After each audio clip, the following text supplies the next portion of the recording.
Oh my gosh. It's like I was just here. Oh my God. Guys, no, stop. No one's here.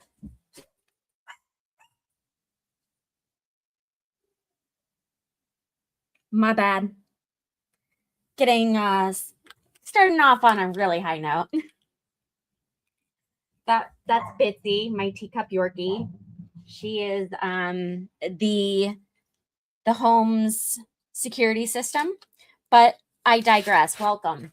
My name is Lacey Jane, and this is Criminally Confident. Thank you so much for spending some of your day with me today.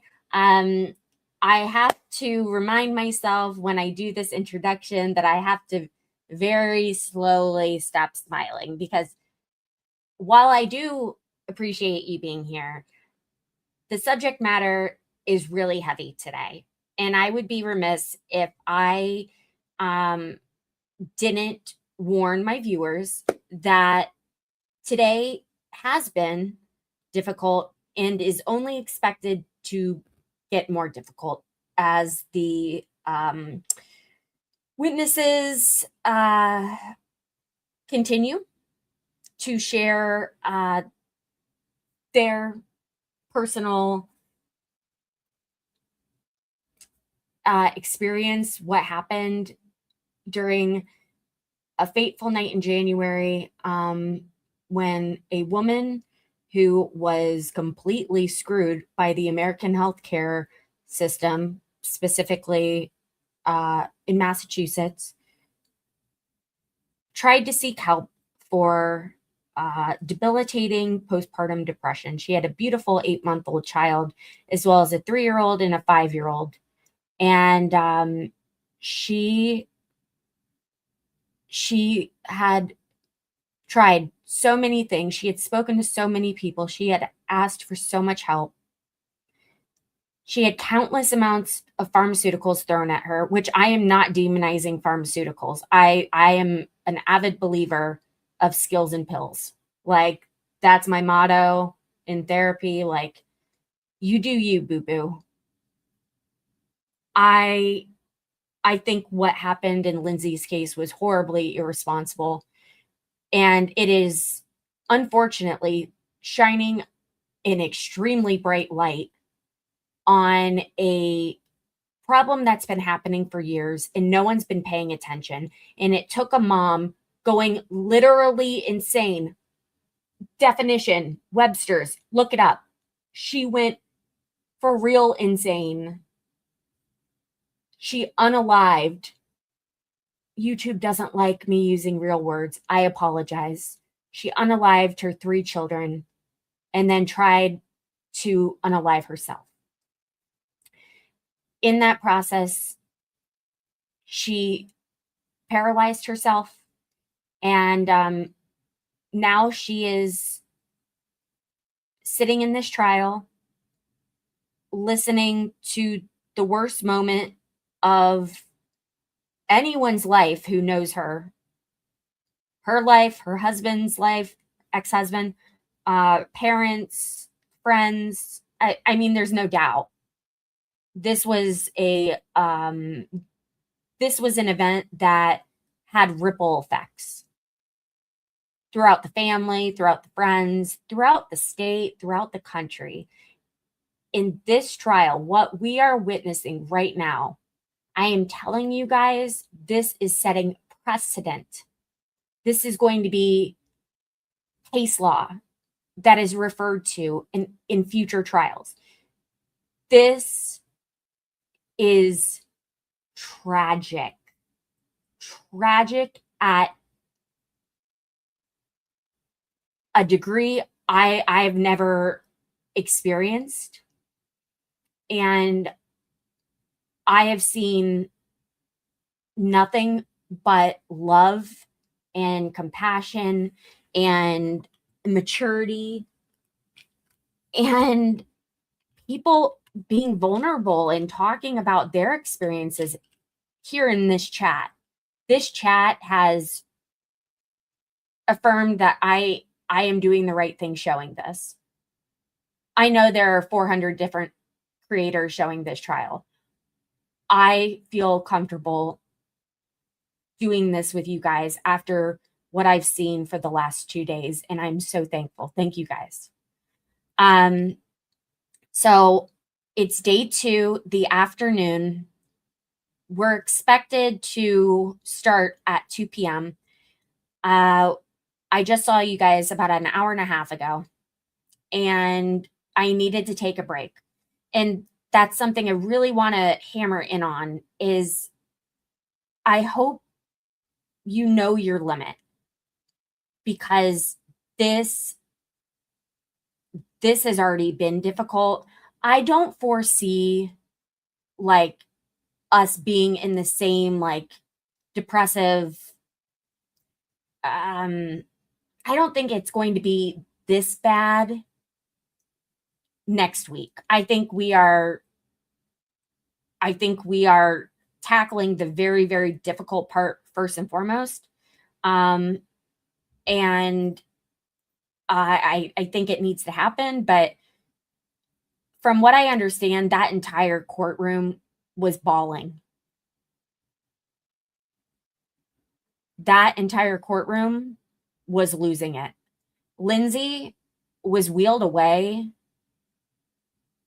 and people in the courtroom could audibly hear her wailing still, wherever she was being wheeled away to. It is also my understanding that this afternoon, her ex-husband, who has been her biggest supporter throughout all of this, and has asked the public to please forgive his wife. That was not the woman that he married. She was the best mom ever. She desperately sought help.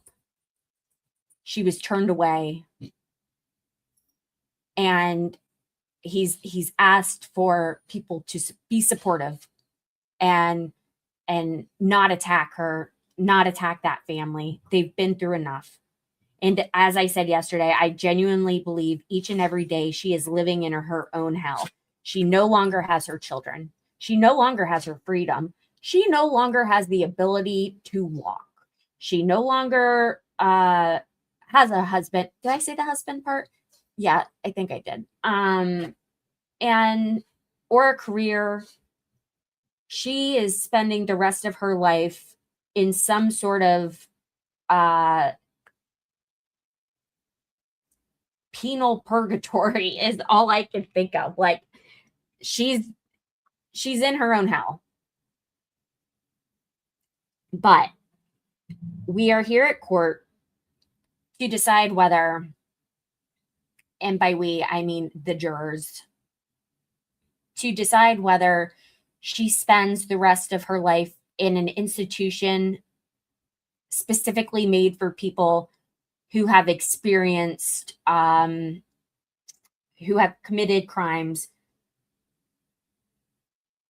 due to mental health reasons, and as people my age would refer to as a mental institution, or whether she should just go to a bit of a nicer jail. And by nicer, there's no jail that's nice. It would just be a jail that could accommodate her needs, which it's the American prison system. I don't mean to be harping on America's systems. I really don't, y'all. But if we've learned anything, it's that there's overcrowding. There's nothing but drugs and debauchery and other crimes being committed in jail, in prison. You're not getting the mental health that you need if you are messed up. Like if you're really, respectfully, I can say that because I'm a little crazy. Hopefully you guys can hear me. I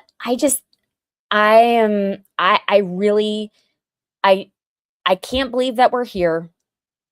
And I'm even more upset. I spent like an hour writing notes on how I wanted to start the show, and that was not it. because I want to be more structured when I come on and not riff it. But I felt like I had to just come out with it. With that being said,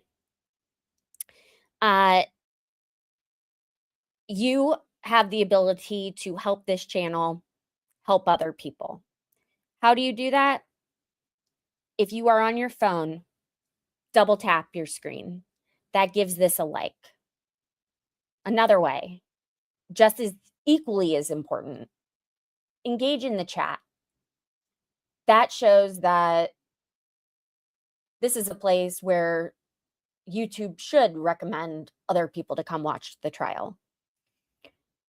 The reason why I feel confident telling people to watch at least a day with me is because I've made no attempt to hide my own personal struggle with depression and anxiety. Nothing to this extent. But I went through a point where I didn't want to be here, and by the grace of God, I went through ketamine treatment, and it saved my life. Now, happenstancingly, I am in ketamine treatment right now. It's for a different reason. It's for pain. I had heart surgery in May, and I am live streaming every single treatment. So if you are interested in seeing my final treatment number 6, that will be tomorrow at 10 a.m. here on this channel. I'm not going to lie, it's pretty much me sitting in a chair making faces with a blindfold, or not a blindfold, but like blinders on and big headphones. I like to be totally like sensory deprived. I don't want to know. I don't want to hear things. I don't want to see things. I want to focus on what I need to focus on, which happens. It's wild. And I've received so many people sharing their stories with me, asking me questions, people that live all over the country, and I didn't even realize they were paying attention. And I've received a lot of people thanking me. Yesterday, I got, you can go on my Twitter and see it. This guy who runs a ketamine clinic in Florida was like, this is so good to see a patient's perspective, because we're not seeing live streams of this. And people have questions, people want to know. You will see, I just, out the corner of my eye, I saw that Troll Steve is here, and he is the biggest fan of my ketamine treatment. He's there for every single one, and his commentary is laughable. So if not for the treatment, come for Steve. Troll Steve, my number one fan. All right. So if you feel like you are able to have differing opinions and not disparage others for it, if you feel like mental health is important, if you feel like there needs to be change in a very flawed healthcare system, I highly recommend that you stay for the rest of today's stream. And I'd love to see you for every day after that. It's just that tomorrow I'm going to be doing my treatment, and when I'm done with it, you'll see I can barely walk, let alone host a YouTube presentation. So we will be catching up on Friday, which is actually perfect because the jurors will not be in court on Friday. They are going on a field trip, completely unnecessary, absolute further waste of the government's resources and taxpayer money. The House has been completely switched around and looks nothing like it did when this awful tragedy took place. And the homeowners that live there now have repeatedly asked that this not be allowed. They're this just feels like some sort of like complete crapping on their civil liberties. I don't know. It just doesn't seem right to me that the government's like, well, we know that you're the homeowners, but we're going to come and bring a party of people with us anyways. Because apparently the pictures are not enough. Oh my God, I have a fan.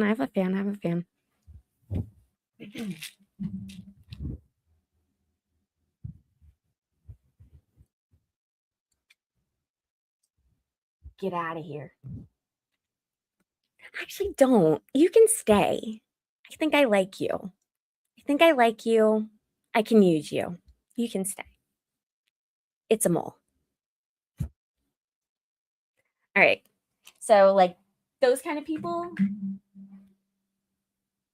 Yeah. We'll see. We'll let them respond, and let me see what the chat's been saying. Sorry. I did get distracted by that.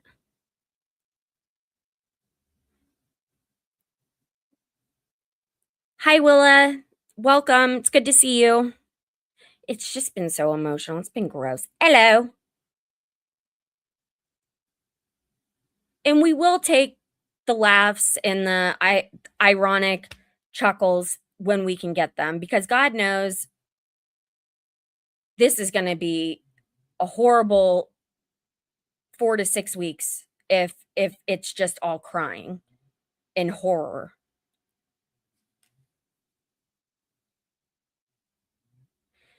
It is so sad. And you know what? I did write this down, guys. One thing that this has really made me reflect on personally is, and I'd like to hear from you guys on this, is there something I can do to protect my peace when, let me rephrase this.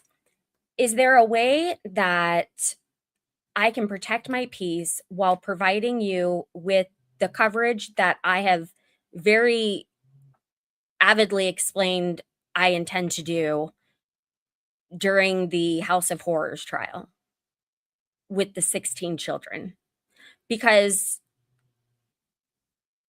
watching a courtroom erupt in sobs was not, it was kind of the wake up that I needed to see to make me realize, like, wow, these poor people. Those jurors. Can a juror, like, what happens if a juror, like, goes in a downward spiral from this? Like, oh, well, thanks for your civic duty.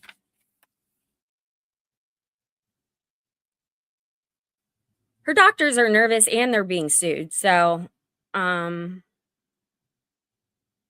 don't know. I agree entirely.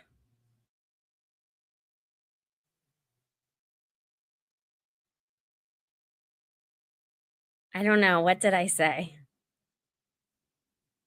Said something about the ketamine treatment.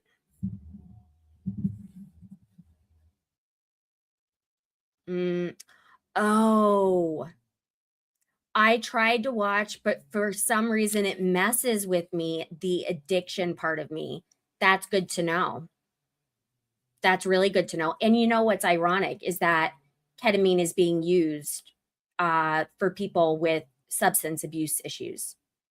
It's like a miracle drug for those in active addiction trying to get off of the substances that they're using.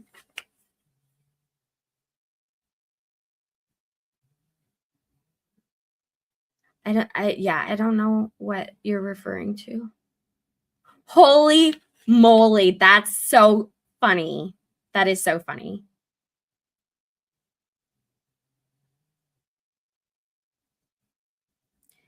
Yeah. Oh, I used a big word. All right. Okay. As long as no one's dying in the chat, we're good. All right. So I took a few notes. So apparently during the 911 call, Patrick,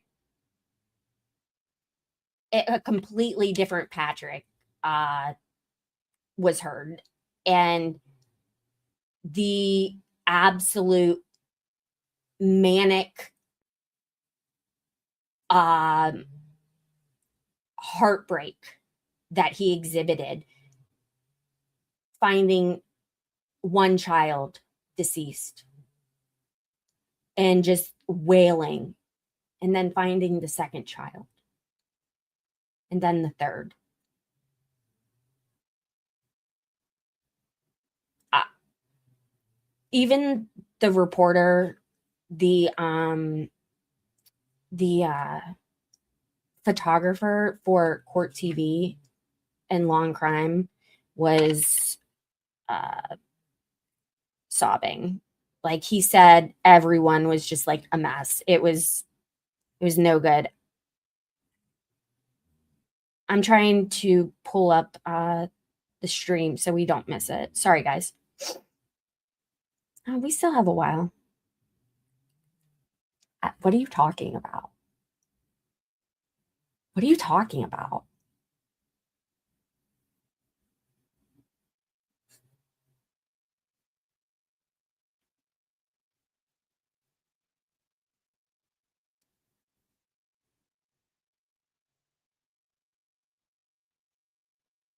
We'll do it like this.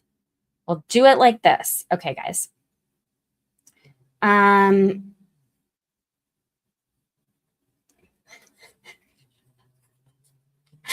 glad that Steve caught it. If you were not watching, then you're probably like, what is she talking about? All right. So,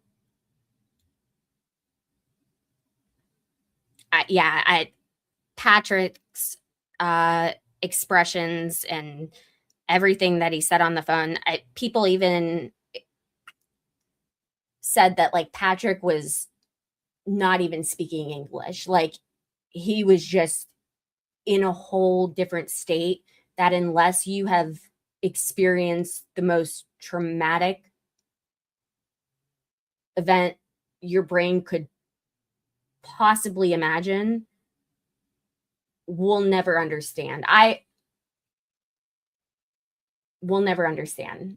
And I almost feel like I do not know if this is even remotely true, but the way that he was describing what happened and not remembering certain parts and being able to remember the events before that. And I know my viewers in here will know what I'm talking about. It reminded me of the therapy that you can have done where you talk about your trauma and you press the button. Do you guys remember what that is called? I'm really blanking right now. Oh my God, why is technology so hard? It'll come to me. It's a lot like ketamine therapy. I have been able to utilize the ketamine therapy to help me process a very traumatic event that I went through in 22. So much so that when I had to go through a deposition for a lawsuit. And when I was asked by the defense attorneys about certain events, I was like, I don't remember. I can't recall. Because if you want to get rid of that trauma, there are therapies out there to help you do that. EMDR therapy is a great option for trauma, and almost every therapist offers that. What else?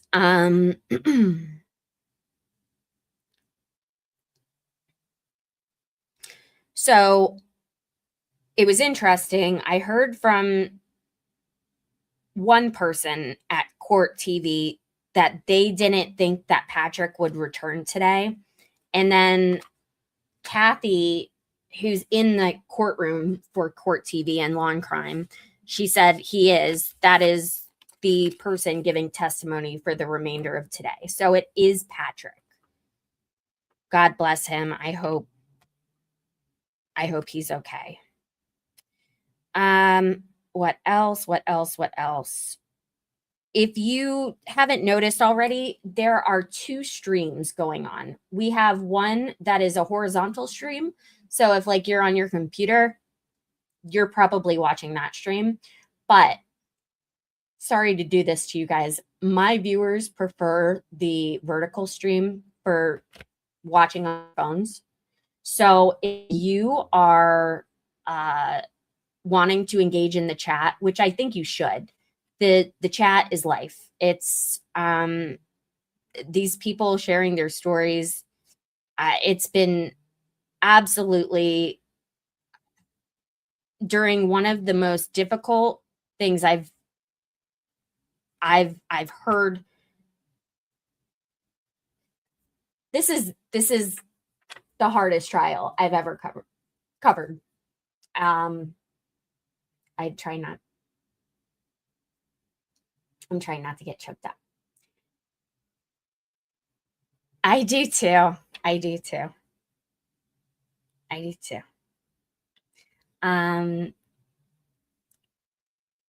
You guys have made it bearable by sharing what you've gone through, what your family has gone through, your opinions. There aren't fights in the chat. This is not a dramatic chat.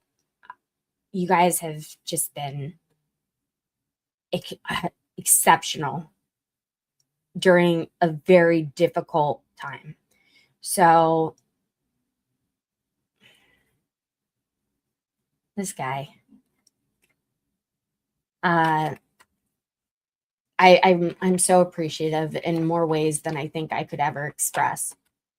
This was on my mind a lot, like whether or not I covered this, because everyone and their sister wants to cover this. And I was like, well, that can give me an opportunity to focus on another trial for people who don't want to talk about this really sad stuff. Like, this isn't easy.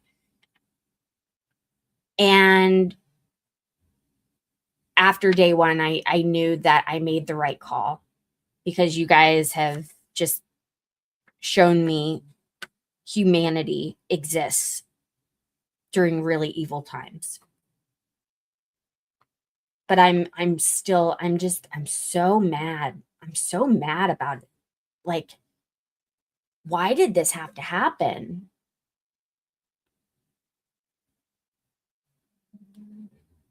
If I can find the testimony that I've given as a lobbyist against the try-fail, I will show you guys that testimony. It's something that has negatively impacted my life and a lot of people in chat. It's a broken system. Insurance companies should not dictate your treatment plans with you and your doctors. Like, how is this even being? How is this life? What? Who? Oh.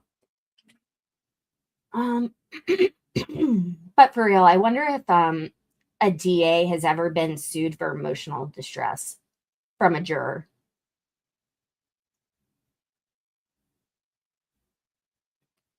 Okay, I covered all that stuff.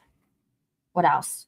Oh, if you could just remember to double check that you are subscribed. We've gained over 30 subs today. You guys are killing it. Thank you. Thank you so much. I don't want people to suffer alone, you know? I felt very alone when I went through this. And yeah, me, I. Right now, yeah. Because I only know my lived experience. You guys have been teaching me so much. And I can finally stop focusing on what has worked for me, and share other perspectives, because you're sharing those with me. And so I really, really, really appreciate it. And I hope that you have gained some insight on this channel. I don't know whether it's the ketamine treatments, whether it's me having to pause my stream because I have to go to therapy,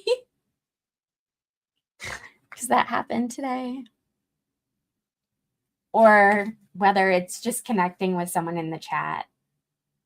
I mean, we have right now, I think our furthest viewer is in Scotland. So if you're watching and you feel comfortable, let us know where you're watching from. I'm in Columbus, Ohio. And one thing that I did want to mention, I mentioned it this morning, but if you didn't catch it, Rose, I know Rose didn't hear it. I am officially a part of the media for the Spencer and Monique murder trial. Well, the person on trial is Michael McKee. That was Monique's ex-husband. And we'll talk about that when we're not in the middle of this. But I will be on scene reporting and asking questions that you want asked that mainstream media doesn't have the cojones to ask. I'm really excited to ask both sides of the legal teams. Like, Diane is a beast of a defense attorney. And what I found out that Michael McKee was doing without Monique and Spencer knowing, it's dark. It's dark.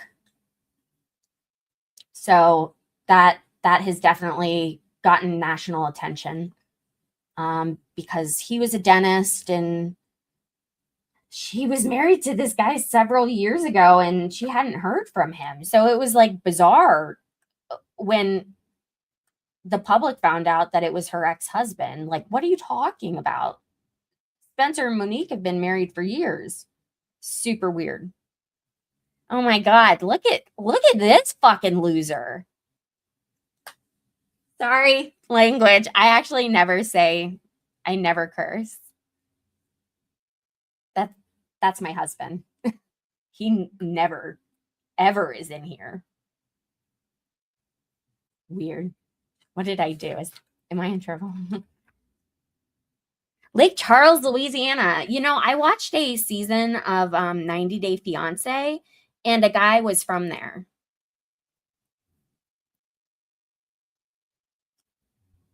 Yeah, I know it's all I can go off of, but at the same time, like, it gets exhausting listening to someone like I, me, you know? Sometimes I think, like, I would love to have a co-host who could help me fill in the dead air, because God knows there's a lot of dead air. But I'm a one man show woman. Oh.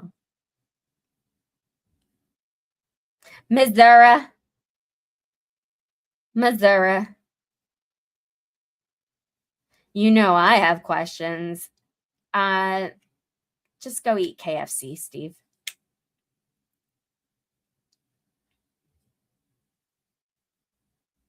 What are we doing? Your Honor, you had two hours. What are you doing?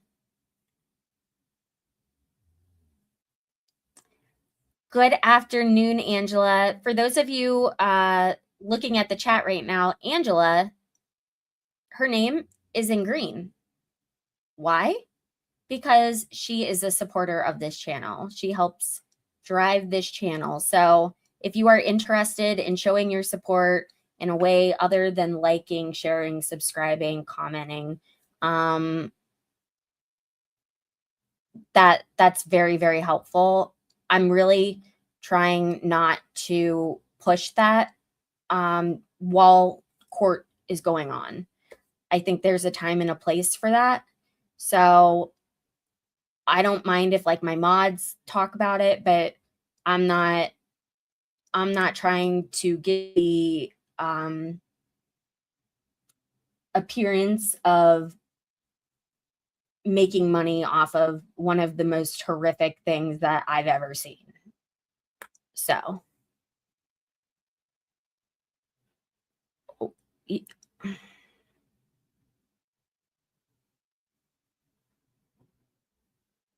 you don't think so? I know that she didn't take like more than 7 Zoloft's. I don't know who this person thinks he is coming in my chat demanding things.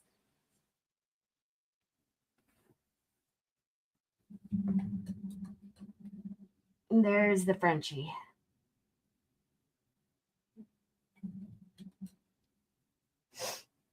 I was thankful for a little bit of time to regroup, though. I definitely stalked other creators to see what was going on in that courtroom. And apparently the correspondent for Surviving the Survivor got like, he literally got taken out of the courthouse. They were like, don't come back.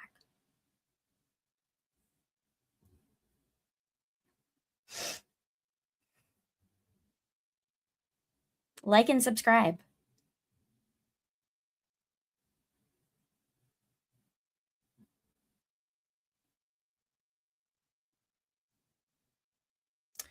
What else? What else? So yeah, just as a reminder, tomorrow will be the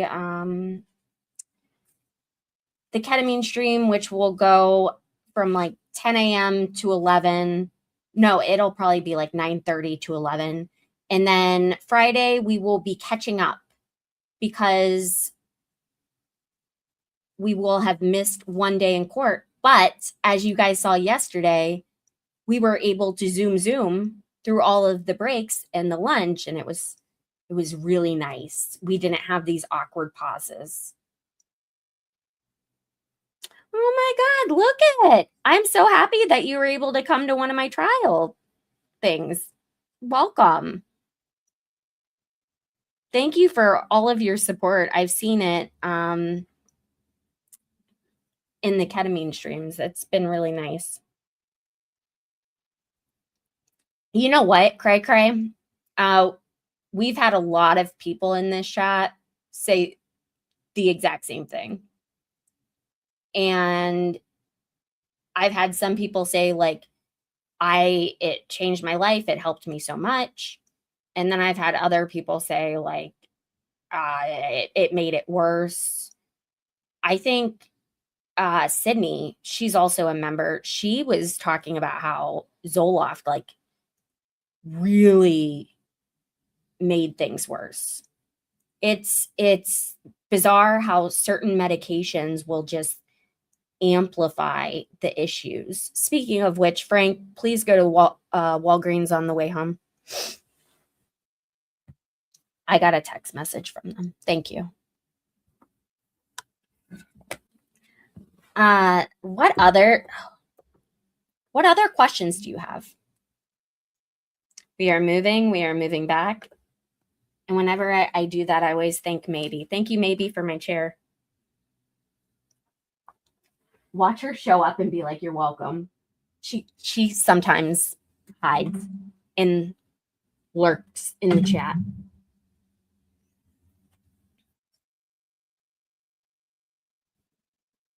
Are you having a stroke at work? What are you doing? I mean, even Troll Steve knows that you never come in here.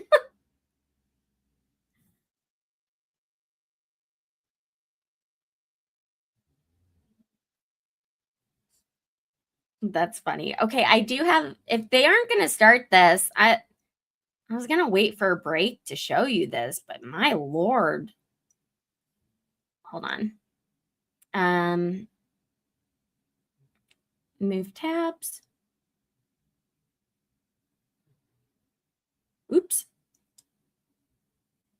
Oh, because Frank was here. Thank you so much, Troll Steve. And if you were unaware, Troll Steve earned that nickname. He made things very difficult for a while. Oh my God. I couldn't agree more. I didn't know that that was a thing. And during my stream of day one, I had that brought up, and it kind of blew my mind.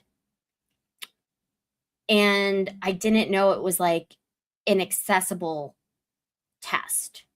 Oh, wait, did you bring it up on Monday? Someone brought it up, and I was just wild. Okay, we're losing people. People want to see the trial. Let's show you guys what I have. Found it on the internet, so it has to be true. All right. So if you're able to zoom in, I don't think I can for you. How many times did Lindsay Clancy try to get mental health help? Based on court records, testimony, lawsuits, Lindsay Clancy sought help from multiple mental health providers, was evaluated, hospitalized, and had numerous medication changes. And before we move forward, okay. I just wanted to make sure I had the sound on so I hear when trial comes back. It says the answer is she sought mental health help repeatedly, many times over approximately 4 months. Here we are, finally. I'll show this during break. Remove, add to stage. And Council, could I just see you in regards to the scheduling this afternoon?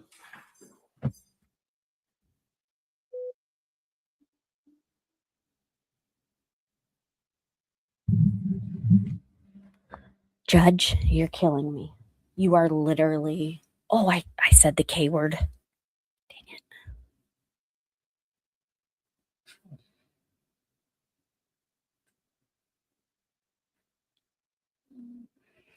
This is gross.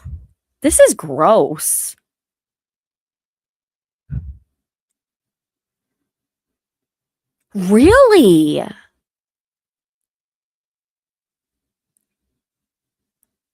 Sign me up.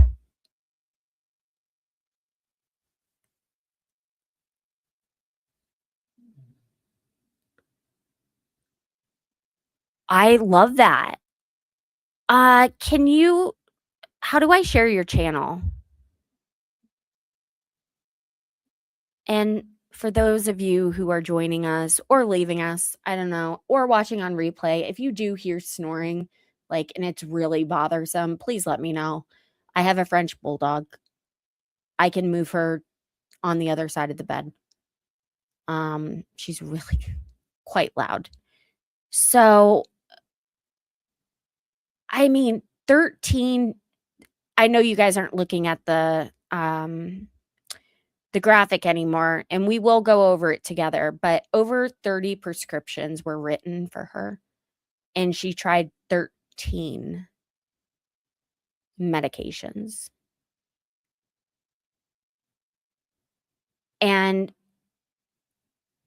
poor Patrick was asked today, like, was there ever a time in which you felt like leaving your children with her would be unsafe or they were in danger? I feel like his heart dropped. We've seen that a lot around the internet. We've seen a lot of people say that. And that must be a very difficult burden to live with. I literally pray for that guy. And how long? Because some take time. Oh my God. Time takes time.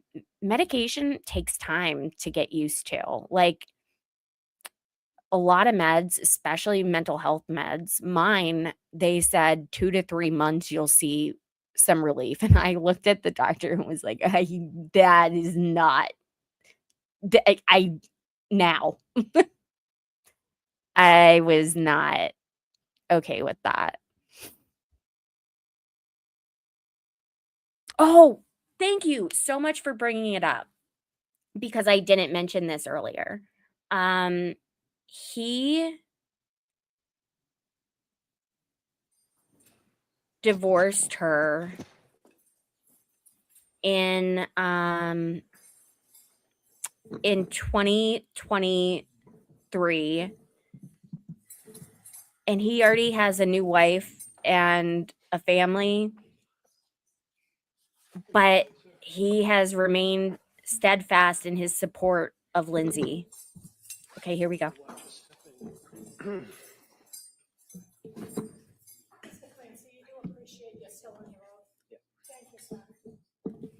have a seat.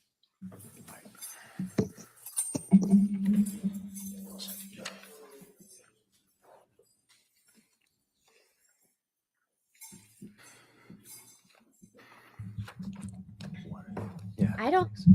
I'm changing microphones.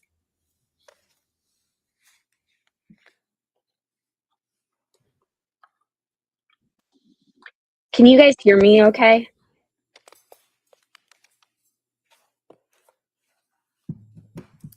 Let me know in the chat. Or if it's like, let me know if you hear me better when I use my microphone. Okay, great. It's always in the way. Like, even then. Yeah, okay. We're good. I can't imagine having 3-year-old twins. How fun, though.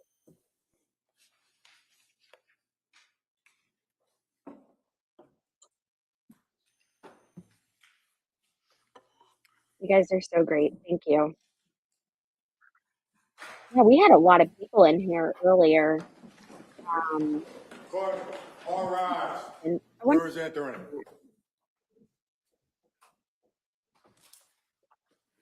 probably with her grandson.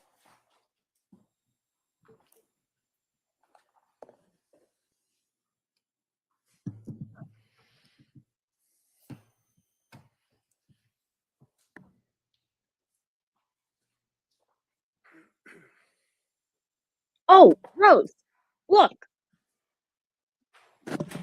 This court's now in session. Please be seated. Your Honor, for the purpose of the record, we return back to the trial of Commonwealth versus Lindsay Clancy. All parties are present, including the defendant and including the 18 jurors. All right. Well, members of the jury, thank you for your patience with us. What we're now going to do at this point is we're going to return to the evidence.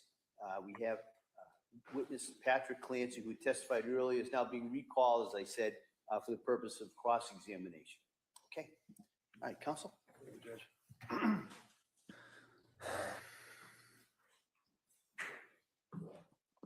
Afternoon, Mr. Clancy. You and I have certainly met before, correct? Correct. Would you agree with me that I went with you and your brothers, maybe some other people, into your home very shortly after the state police finished with searching and removing what they felt was evidence from the home? Yes. And you recall that went into different rooms and looked at different things, and I think I took some photographs and things of that nature. You remember that? Yeah.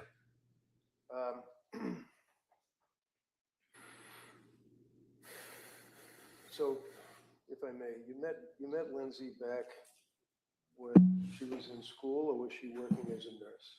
She was at the MGH Institute. And the MGH Institute is like Mass General Hospital nursing program, correct? Correct. She had some kind of like an accelerated course or something, Yeah. had double major. Yeah. Was a very good student. She was. Yeah.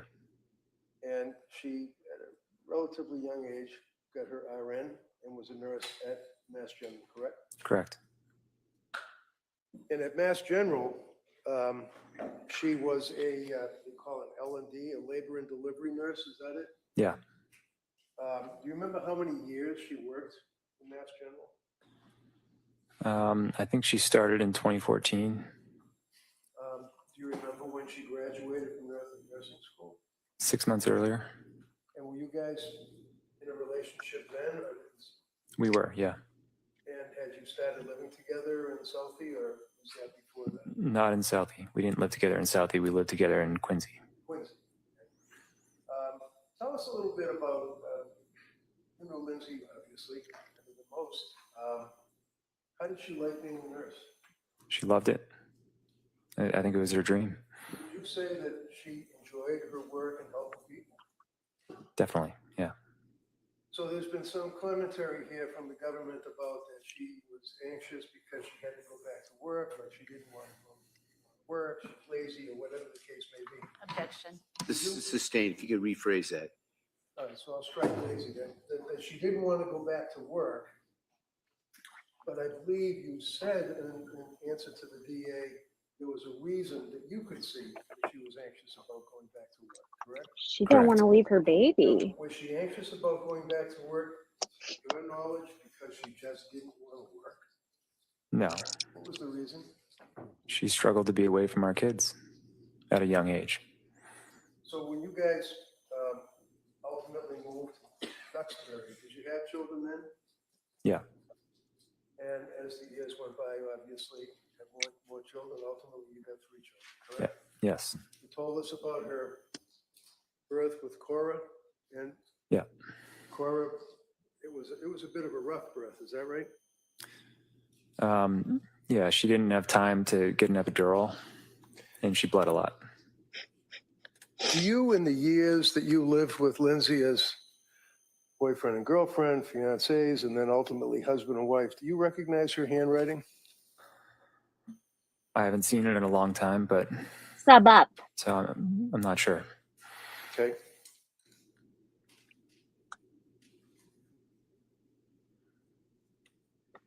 While council's looking at that, is it your understanding, would she take notes or lists and Yeah, for work and home and things of that nature? you would. Yeah. Excuse me. I'm going to approach you, sir, with this document and just ask if you can recognize, the handwriting. Yeah. I that think looks he like has her nice handwriting. hair. Looks like Lindsay's handwriting? Yep.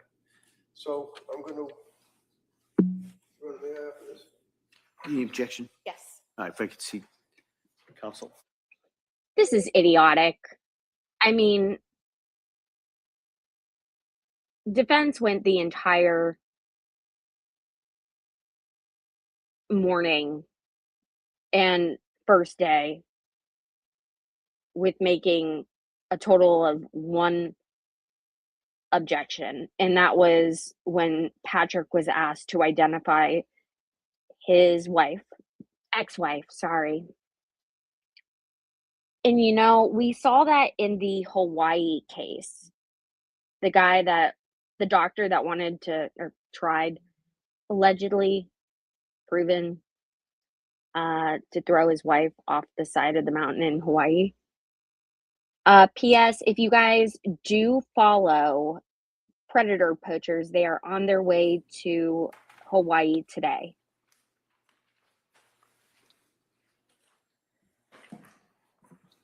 What in the world?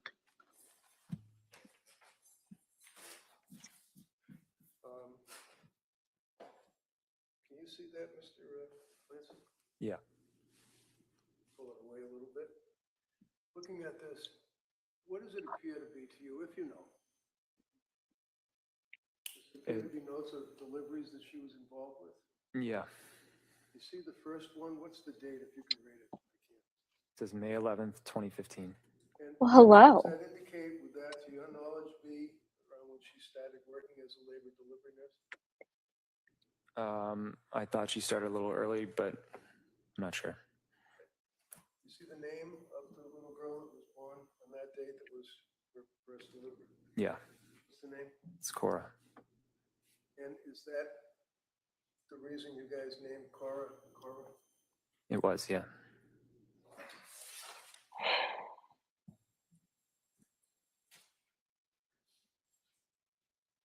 Can you tell the jurors, as a husband living with Lindsay over the years, what kind of a mother was she? She was very dedicated. She did everything. She started reading them books at 3 months. And she made up songs for them. I remember she used to make green eggs and ham for Cora because she liked Thank that you, book. Dina. Is that one of the Dr. Seuss books? Yeah. She brought them to music classes.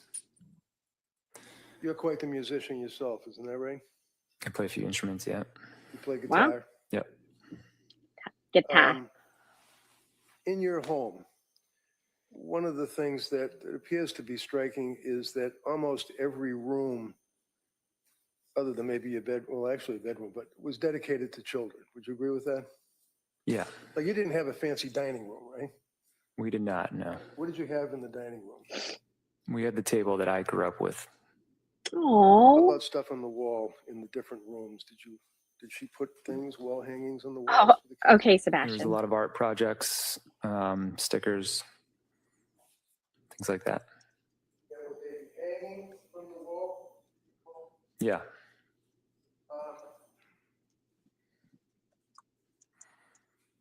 One of the photographs that the government had.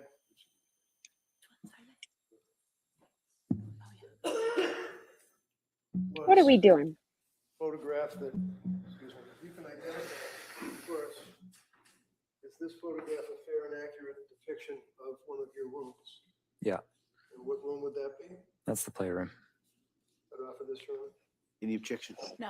All right, that may be admitted. All right. I'm going to say something. First of all, very sharp looking suit he has on today. Second of all, this is important. He is showing photographs of what the rooms looked like at the time of the incident because the jury is going to the home on Friday, and we have been told the home is nothing like it was when this happened. So this, I think, is more appropriate than taking a bus full of jurors on a field trip. But what do I know?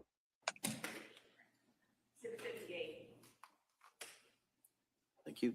If I may put So many 58 times. up so the jurors and as one can see it. There's some kind of like, looks as though it's boxed out window. So are we standing in the kitchen looking into that room through that boxed out window? Yeah.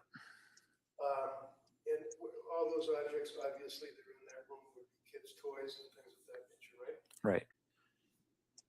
Do you recognize this photograph as being just a sample or sampling of the kids' rooms?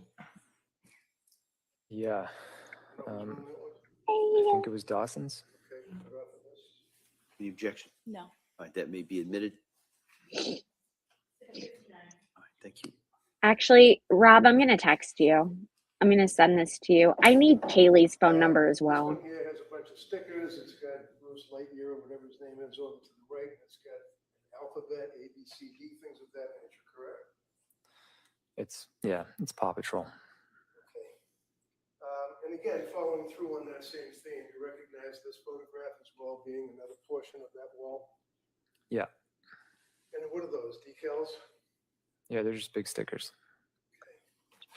In the interest of time, Your Honor, I would just say, you also identify this as being one of the kids' walls. Would that be what you were telling us would be art projects, Yeah, and they were hanging on the wall? correct. Who hung them on the wall? I think Lindsay did. And would she also take hundreds and hundreds and hundreds of pictures of the kids? Yeah.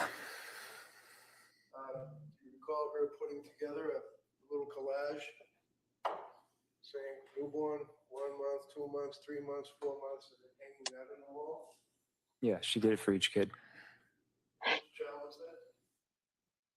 That one's Dawson. Dawson.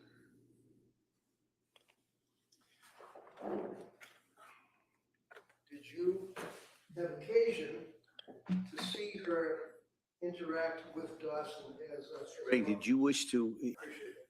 Please do it. 60 and 61. Okay, thank you. Can you describe for the jurors her relationship with Dawson? I know he was a little kid, but I mean, did she, to your observation, did she love Dawson? She loved Dawson very much. Did she resent him?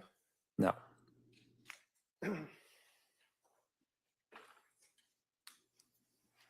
Was that the middle baby? You are familiar with, as her husband, No. Lindsay's, let's say, use of social media such as Facebook, right? Yes. Can you tell us, would you look at her Facebook a lot and the pictures that she would post? To be honest, no, not really. Are you able to identify any of her postings on Facebook?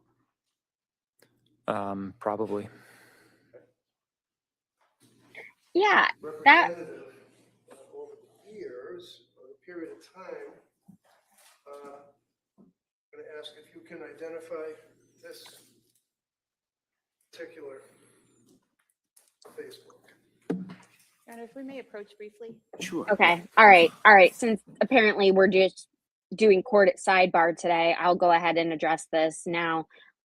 She had a horrific 2 births. The first baby and the second baby. The second baby was breech. The first baby, just a lot of tearing, a lot of bruising, and then the breech situation happened.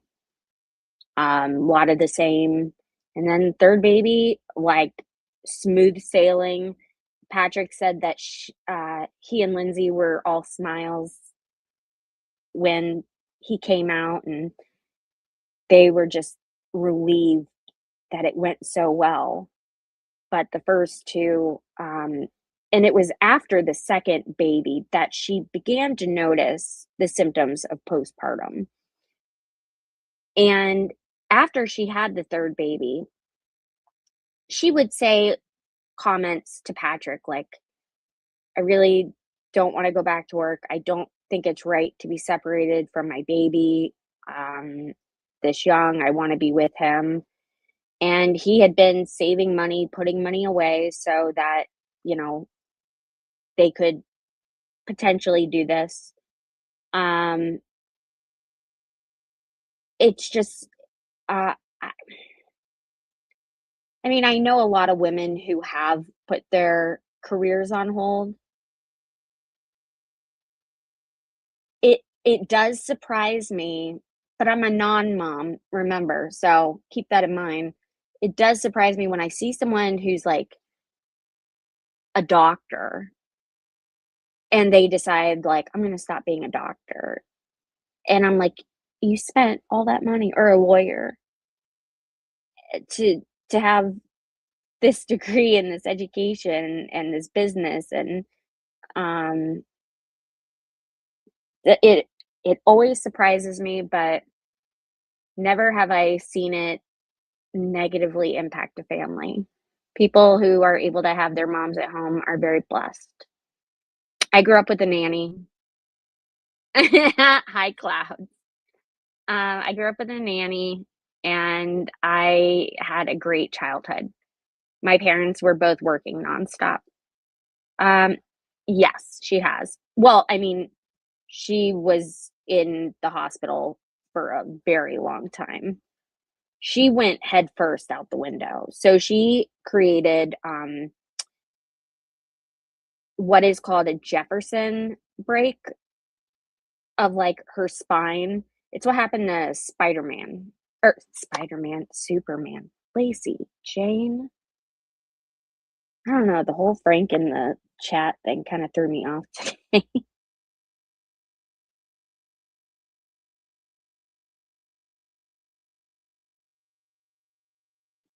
That is pretty true. That is pretty true. Yeah. Yeah. Um, one of my best friends just had a baby and they're keeping it. They don't want the internet to know for very valid reasons. And they don't think that she's going to want to go back to work.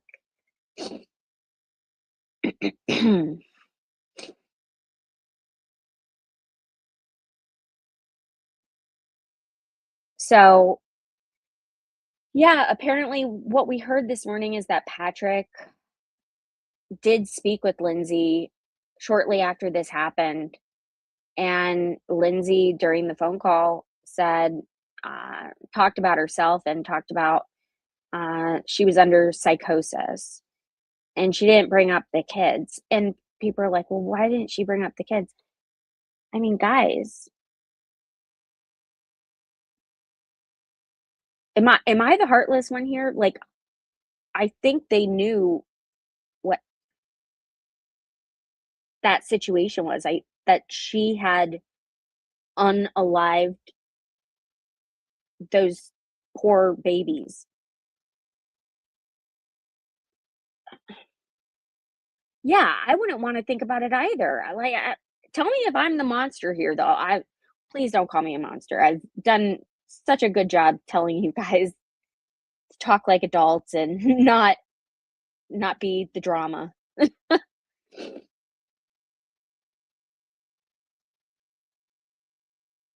Christopher Reeves, yes, yes. On Cloud is my new favorite millennial.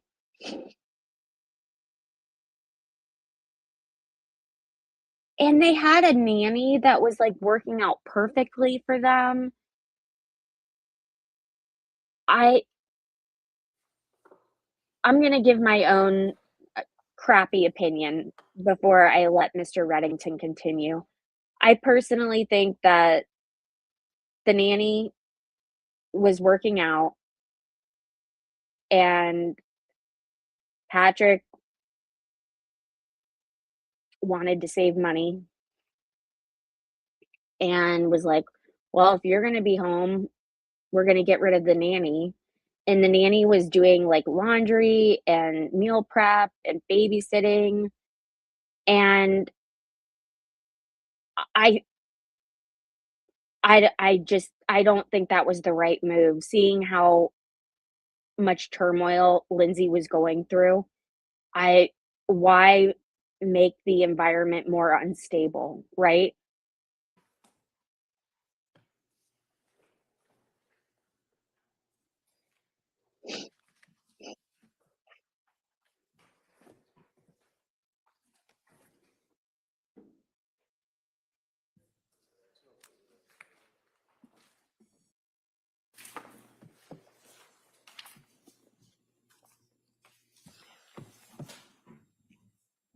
Also, can we address the fact that Kevin Reddington is like so good for being such a older gentleman? Because I know a lot of us looked at him and we thought this was the normal Massachusetts, like crazy shenanigans.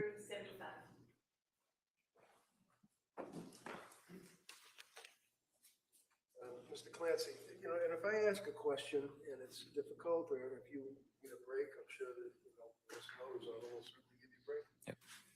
Like, push too hard, just let me know. Yeah. Right? Yeah. Appreciate it. Okay, so again, just representative of the Facebook postings that Lindsay would post as the mother of your children. This, for example, would be July of 2018. Yep. Can you tell the jurors who that would be? That's Cora.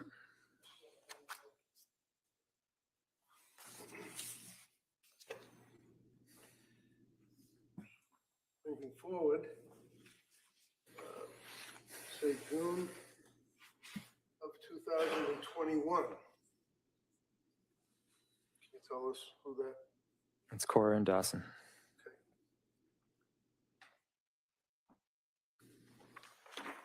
Again, the end of July 2021.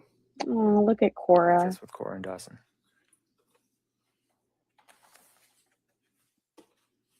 August 2021. Oh, look at that body. Look at those big End of cheeks. August 2021. It's Cora and Dawson. August again of 21. It's Cora and Dawson.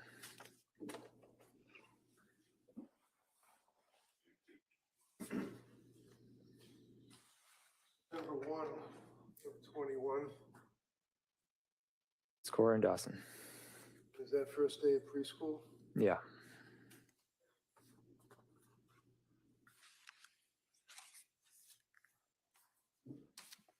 September of 21.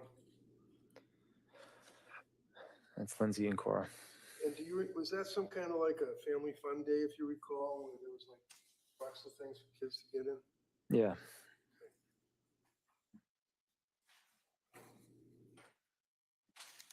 The end of September 21. Thank you for being a member for 4 months, Rose. Callan, No, that's Dawson. Dawson, okay, September 21. Callan was born when? Sorry. May 2022. Okay. And Christmas Eve, December 24th of 2021. That's Cora's birthday. Okay. And that's I know, what this they is tried that getting- year? Yeah. Now, that's 2021, right? Correct. Fast forward 1 year, and that would be December, Christmas of 2022, right? Right. And was that when you guys had the birthday party for Cora at the trampolines? No, When was that? I believe it was January 7th. Okay, but that would have been for that particular birthday, right? That was for the birthday with friends because most people weren't available on Christmas Eve. Christmas Eve, right? Yep. And then down. Again, September 1st of 22. Remember when that was taken? Yeah, that's with Callan and Dawson. Was that your yard? That's in the backyard. Backyard. This would have been September of 22, obviously right before 23, right? Right.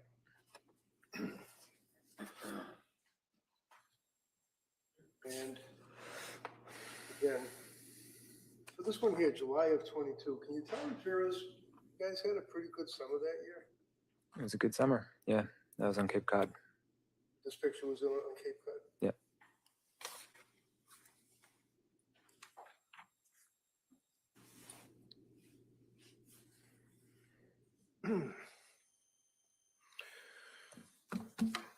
Couple of points that I wanted to raise, sir, with you. I have an email sent from your, is it Surface Pro? Is that what it's called?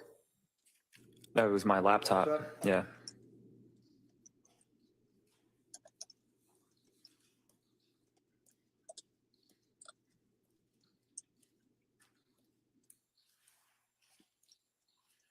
I'm going to approach you, sir, and ask if you can identify this as being the email that you sent. Yeah. Okay. Put off of that, Your Honor. The objection. I'd just like to know the purpose of. Purpose? Yes. I'll tell you the purpose. No. Sorry. Sure, yeah. Purpose? You want to know the purpose? I'll give you the purpose. I was just typing, and this was perfect, so I could just say it instead. They had that break planned for today. If you recall, this morning the judge was like, We are going to have a bit of a choppy day, and it'll probably end around 3 or 4 o'clock, but there's going to be a break. I wonder if he had court for another issue that he had to attend to, because otherwise it just doesn't make sense. It wasn't because of what happened in court this morning. They had said first thing when the jurors arrived this morning Okay, thank you. about That may be the admitted. break. It's weird.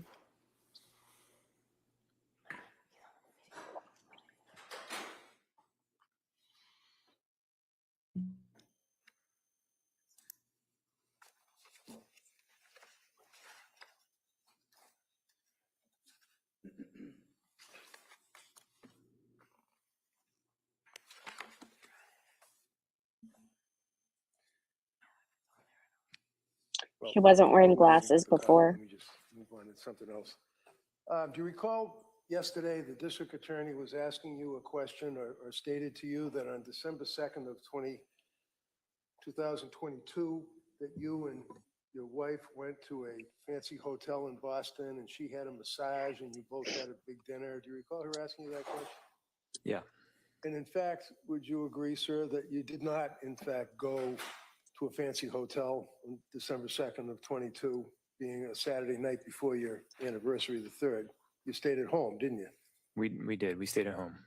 And when you were asked that question by the DA, she wanted the inference to be that Lindsay Clancy in December of 22 was so relaxed that she wanted to have a massage and have a big dinner in a hotel.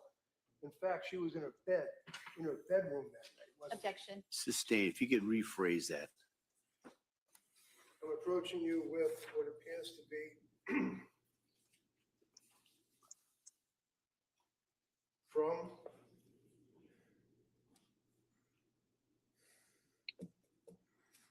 What is going on outside? one of the photographs that the district attorney had showed you yesterday with her in a mask, and I believe the Dachshund in a mask. And then- Oh, it's a selfie. Now, that photograph, sir,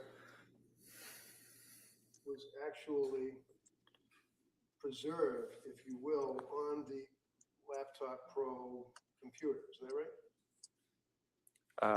Did she send that to you? She sent it to my computer. Okay. I don't know. And where was she? Do you remember when that picture was taken? Let me I just show you. need to see it. Yeah. That's what the photograph was, It looks like they're at the doctor. at the doctor's office. Okay. And can you tell me the date that that picture, right-hand corner top, what date was that picture taken? Sent to your computer? It's December 2nd. Same date that we're talking about, correct? And what Correct. time was the picture sent? 12:45 p.m. Okay. So the jury.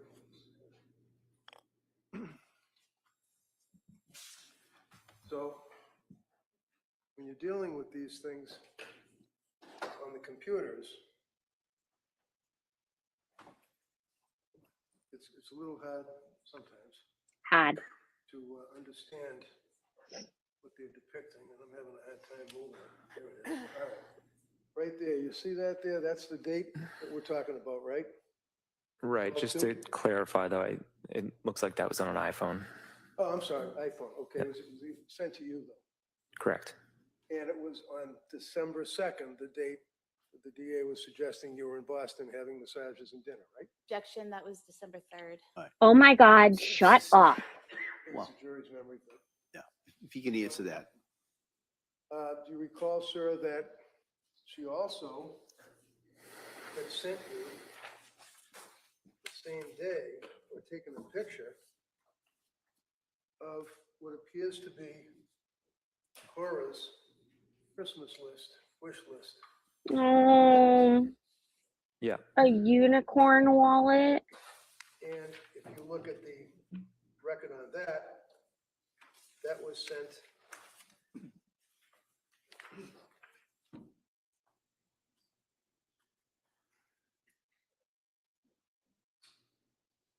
read that. It's December 2nd the at same day. 6:13 p.m. 6:13 PM. And then finally, if you look at the metadata that is apparently buried in the photograph, it gives latitude and longitude. God bless When him. the photograph was taken, is that right? You're familiar with metadata, I would imagine. Oh my God, he works in tech. Come on, Cav. I'm glad Willa's laughing, finding something Yeah, humorous. that's our address. Okay. Hearing him And talk that would about be the metadata. With the latitude and the longitude, and shows you where these photos were taken, correct? Correct. And after these, Ron? So I think we had Exhibit 76. They're making a copy of that. Do you want to mark that? I don't know if we marked that yet. That was the earlier one, just so everybody can keep this straight. And this latest email would be Exhibit This poor 77. guy. That would be the letter, the email? Yeah, the email right here.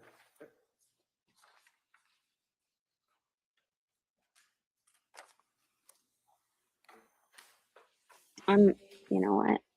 Yes. Okay. Thank you. Now, sir, Exhibit 76 is an email from you Oh, to, we will, going to delete the people that are on the email, if I may, Your Honor, as we mark it as an exhibit. Yana. Let me approach you. Does it indicate the date and the time? At the very top, you sent that email to your staff members. It does. Yep. Tell the jurors what the date was.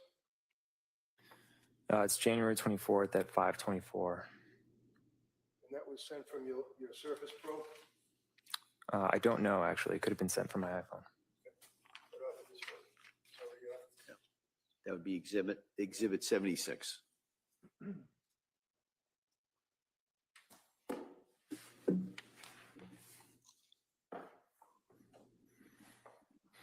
Now, when was Callan born? May 26, 2022. My memory serves that it was a good birth. It was not easy birth, but I mean, there were no complications. There were no complications. And were both of you very happy with Callan being born healthy? And Yeah, we felt very lucky. and then in that summer of 22, you had one of the best summers that you've had, right? Yeah. What happened in September, October of 2022? Lindsay's mental health started to deteriorate. And when you say that, sir, what is it that you, as her husband, observed? Just increased stress and anxiety. And did she, as a result of that, go to see or reach out for help to see someone? Yes. And who was that? I believe it was Jennifer Tufts. Now, Jennifer Tufts is a psychiatrist. Yeah. And where is she located? Ooh, he I never doesn't went like to her. office. Somewhere on the South Shore. Did you see the Do you way remember when Lindsay went to see Jennifer Tufts? Patrick talks about this lady? I don't remember the exact date. I think it was sometime in September. I wasn't really involved at the beginning of Jennifer Tufts. Of course. Do you recall that the difficulties or the trouble, so to speak, began towards the end of September into October of 22? Yeah, it was pretty gradual. Okay. But do you remember when the DA asked you yesterday whether or not you used your computer to Google suicide in, I think it was August of 22? Do you remember her asking you that question? Yes. And do you remember your response? No. For Honestly. what? You didn't Google that, did you? I don't think I did, no. No. But I'm going to show you, sir, a web history of your computer have in mind that the question was asked of you as to whether or not in August of 22, you Googled suicide, you responded no, right? Correct. The inference being, I guess, that back in August of 22, she would have Googled it, apparently, right? Sure. You know a guy named Tim Hall? I think you mean Tom Hall. Yeah, Tom Hall, I apologize. Tom Hall. He's a musical artist, He's a what artist? like a country artist. Country. Is he like a guitar playing guy or singer? Yeah, was. When you say was, what happened to him? He committed suicide. And I'm going to show you, sir, your Surface Pro records back in August of 22. You recall Googling the name Tom Hall so you could access one of his new albums or new records. I do remember briefly listening to Tom Hall's music. Okay. Now you've never seen, you haven't seen this document before, correct? Correct. All right, and this would be, I'm sure you're probably familiar with it. When you get a phone dump or a computer records dump, you get a printout of all of the sites that somebody would go on, Google, Wikipedia, things like that. Right. If you can look to the right. Yep. Down a little bit, you see, I think it says Tom Hall. Yeah. What does it say on Tom Hall? It says his Wikipedia page. You see here?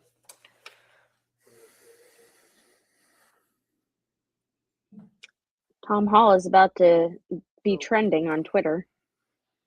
Here, we've got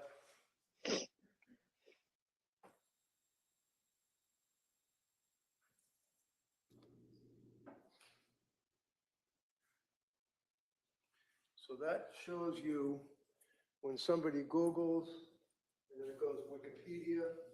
And you see where up above it says suicide methods? Yeah.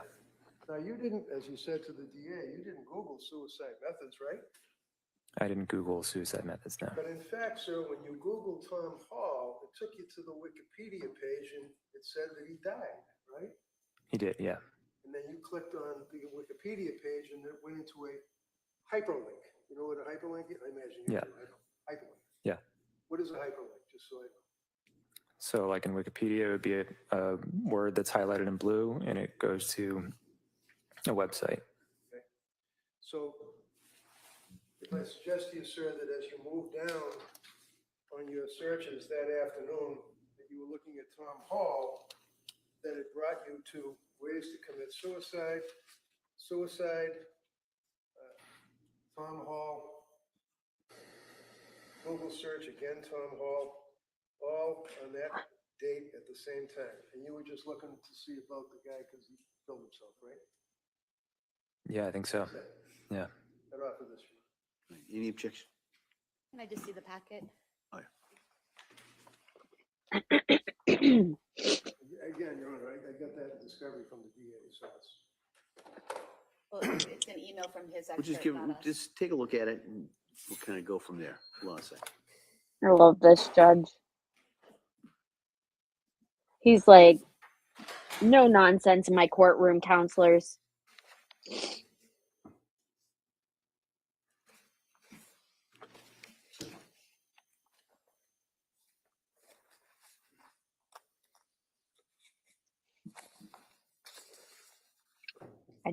I can't believe the fit she threw in court.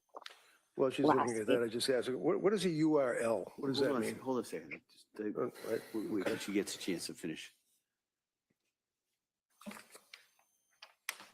Yes, I would object. If I could see counsel. Yeah, like this is all because he Googled a guy who died. Some days courts is like, it's like riveting and it makes you patriotic to think like we have this system and it's worked for so many years. How blessed are we to live in this country? And then some days of court, you're just like, what in the world? I really had to tame myself there. are we doing here? What in the world?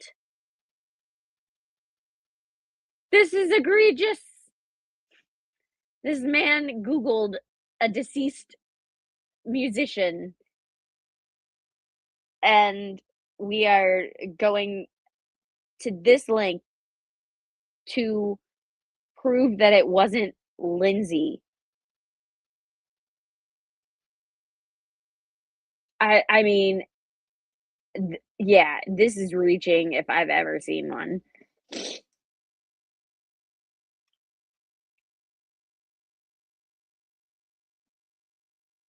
Oh, did Dina not hear me? Can you guys not hear me? Oh my God, are you guys playing a joke on me? Can you guys not hear me? So while that's being marked Exhibit E for ID, basically, that would at least refresh your memory, sir, that in fact, inadvertently, that you touched the Wikipedia thing for suicide, but it was for Tom Hall, the singer, right? Sounds like that was the case. Okay. Do you recall what medication Lindsay was put on by Dr. Tufts? She started with Zoloft. Now, counsel had asked you about whether or not Lindsay was on Zoloft or any SSRI antidepressant medication in the past. Do you remember that question? Yeah. Do you remember her asking about that you were having a conversation with her and she said that she was going on Zoloft and that she had already been to Tufts, or was it Tufts that she got the script from? Correct. Okay. She told you that, right? Yeah. She didn't hide that from you, right? No. And it was, you were at a wedding. Is that right? You were walking down the street, the two of you together, like at the end of the night. She basically told you that she had to use the meds. It was earlier in the day. It was before the wedding, but yeah. Okay. And do you recall how, to your observation, how dedicated was she to taking her medications as instructed by the numerous doctors that she ultimately saw? She always took them as instructed. Oh, Do you remember, did she in fact have a diary look at this ex-husband coming to stick up for his ex-wife. This man. that she kept of the milligrams, the type of medication, the date that she took the medication, and what, if any, reactions that she had to it? Do you recall that? Yeah.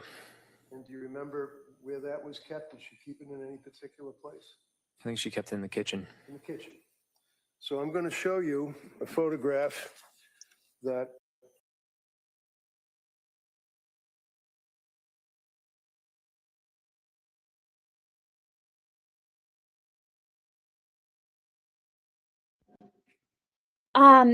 What's her face said, BRB, my headphones just died. And literally, it was like my headphones died that exact moment. Sorry. Here we are. the state police took in your house. Is this a fair and accurate depiction of your kitchen? Yeah. You're right, John. You're right. So that kind of shows a bunch of books that are in like a cabinet or something, right? Right. I'm going to show you this enlarged spine, if you will, of a book. Can I ask if you ever saw that before? I don't recall seeing Oh. this.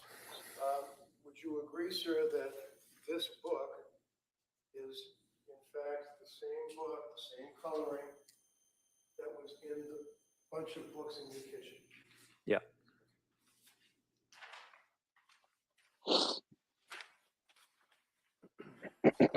How old was she when this happened?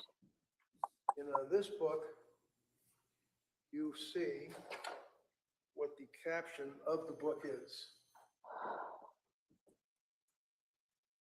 Yeah, it says good moms have scary thoughts. Oh, And I'm going to approach you with this document, sir, which would be a number of pages from the book, the cover of the book, and the inside of the book. Just, you've never seen that before, though? Don't recall seeing this.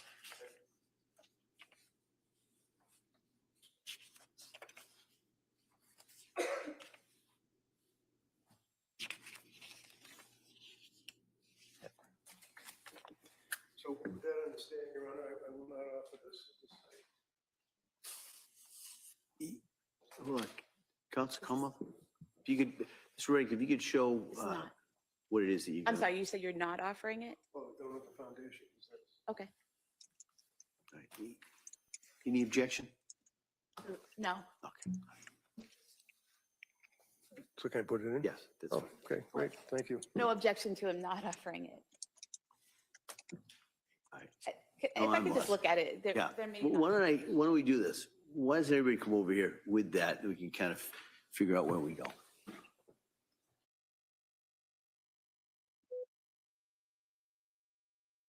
oh my God. For those of you who were in the chat last night, I don't know what made me think of this. The guy that called me crazy eyes earlier, if he had seen me last night detailing what happened during my nail appointment, I don't think he knows what crazy eyes look like until he sees that. All right.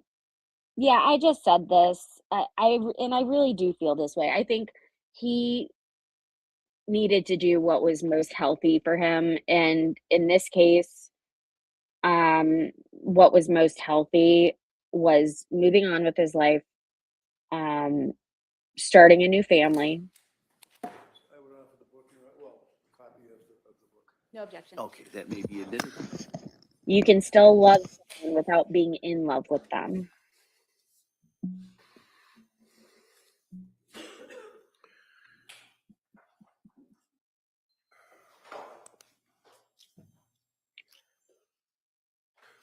Who was the next doctor, if you recall, that Lindsay went to consult with? Julie Paul. And is this a doctor or a nurse practitioner? I don't remember with Julie Paul. It was very brief. Now, is it fair to say that Julie Paul was at South Shore? Yeah, Naval or- correct. And Julie Paul was a friend of your mother's, is that right? Yeah, I think they were acquaintances. Yeah, And your mother was a nurse also at South Shore Hospital. in L&D. Yeah, L&D Labor and Delivery, same thing. Okay. And your mother was good enough to refer Lindsay to this person to consult with, right? yeah. I don't think it was a formal referral. I think she just said this is a specialist that you might want to talk with. All right. And did she go to see the specialist? Yeah. And did you go with her, or was this a, No, I never met should Julie back Paul. myself up, were these like in-person meetings, or are they like, what do you call them, Zoom meetings? And Most of the meetings were Zoom. The only in-person that I'm aware of was with Rebecca Gelata. Rebecca Gelata. Okay, and that was because you insisted on it, right? I thought it was warranted at that time. Yeah. Right, because you were pretty much at your wit's end with the 15-minute Me? Zooms, and you wanted to sit down eyeball to eyeball and talk to this person, right? Me? I hadn't attended any prior to that. I just wanted to get clarification. I wanted to see if we could get on the same page. All right. So now Lindsay's on Zoloft from Dr. Tufts, the psychiatrist, correct? Correct. And then that runs into when you guys, she goes to see Nurse Paul. Can you clarify? What was it? Can you clarify what you're asking? Yeah, what month? When was it that she saw Nurse Paul? Maybe October, but I'm not sure. Okay. When she saw Nurse Paul, do you remember where she saw Nurse Paul, or was it a video thing? I don't know. I wasn't involved. Okay. Did Nurse Paul prescribe medication to her? A lot, if he knows. I don't know off the top of my head. All right. Do you recall whether or not, to your opinion, that she had any reactions to the Zoloft that she had been placed on by Dr. Tufts? I don't know any observations that were made. Right, so it's not guesswork, it's observations, anything you saw and observed. Yeah, it seemed to align with her insomnia symptoms. Now, the insomnia, inability to sleep, was that a significant problem from your observations with her? Yeah, it was a huge problem. And when you say huge problem, was there one point when she was on medication from Tufts that in fact she had gone 48 hours, I think, without sleep? Yeah. And that was disturbing to her? Yeah, and it was just hard to function. And how about you? Was it disturbing to you? I just wanted her to get sleep and feel better. Now, during that period of time, she then went and saw the next doctor, a nurse practitioner, which we talked about, which would be nurse practitioner Paul at South Shore, right? Right. Now, after seeing nurse practitioner Paul, if you remember, or no, did you observe, did she seem to get better or did she seem to get worse? It would be hard to say. I think it was a week at most. So it's really hard to say in that short a time frame. Sure. And when you say a week at most, you mean that's like she was seeing nurse practitioner Paul for about a week? Yeah, and I mean, she may have only seen her once. It was very brief, and then she got reassigned somewhere. So, and the reason, if you know, that she got reassigned somewhere would be nurse practitioner Gelada, right? right, Same practice, right? right, And the reason was because Paul moved on to another job, right? right, So Lindsay wasn't out doctor hunting. She was referred by the nurse practitioner that was referred to you guys by your mom because Paul was leaving, right? yeah. She just switched doctors in the same practice. All right. Now she sees Dr. Gelada, right? Right. Did Dr. Gelada, to your knowledge, put her on medication? Yeah. And what was the medication, if you know? Mainly Seroquel and benzodiazepines, Ativan. Now, benzodiazepines, they're addictive, right? Apparently. Allegedly. I'll allow it. And a benzo would be, for example, Ativan, correct? Correct. Now, Seroquel, she was placed on Seroquel as well. Is that correct? Right. And to your observation, again, you're not a doctor, what you saw of your wife, was she affected positively or negatively by the Seroquel that she was on? It appeared that she was affected very negatively, and she was reporting that that she was getting worse on the Seroquel. And do you know, did she report that to Dr. Gelada? Yeah. When she would consult with Dr. Gelada, prior to you actually going, do you know, were they all on video? If you know. I believe, yeah, they were all on Zoom. Okay. Do you have any opinion for the jury as to approximately how long these meetings on Zoom would be with the nurse practitioner? Probably around 20 minutes. Every day at this time. At some point, do you recall that you went with Lindsay to see Dr. Gelada? Is that right? Yes. And do you remember, if you remember, when that was? Early December. In early December of 2022, can you tell the jury from your observations, how did Lindsay appear? How was she acting? How was she faring? She was extremely sleep deprived and just highly anxious. Was there a number of occasions that you would actually see her on the sofa, rocking back and forth with her head under a pillow? Yeah. Did you report that and other symptoms to Dr. Gelada? Lindsay did. So when was it, if you recall, that you went and saw Dr. Gelada with your wife, person to person? When was it? Yep. Early December. I think it was December 6th. And do you remember, you have a pretty good memory about this, do you remember what medication she was prescribed by Gelada? Coming out of that meeting. Yep. Yeah, she increased the Seroquel significantly. And then she prescribed her Valium to help taper off of the benzos. Taper off the benzos? Yeah. To your knowledge, did Lindsay go to doctors to seek out benzodiazepines or drugs just because she was a drug addict? No, Lindsay, I think wanted to, she definitely didn't want to take any more benzodiazepines and definitely didn't want to take any more Seroquel. I think that it wasn't really a matter of trying to get off the medication. It was just trying to get on the right medication. I'm sorry to pause. I'm not looking at the chat because I'm trying to give you guys my Discord link and I'm issues. So I will be checking the chat in a moment. Sorry. Let's say mid-December, what observations, if any, heading up towards Christmas, did you guys endure? She seemed to get worse. The Seroquel was increased to 400 milligrams. 400 Yep. by And Dr. Gelada? yeah, and the idea behind that was it would help with sleep, but she didn't get better. She got worse. Do you recall that at one point she went to a place called Women's and Infants Yeah, in Rhode Island? right. Women and Infants Center for Women's Behavioral Health. Do you recall that? Right. Do you remember when she actually went to Women's Behavioral Health?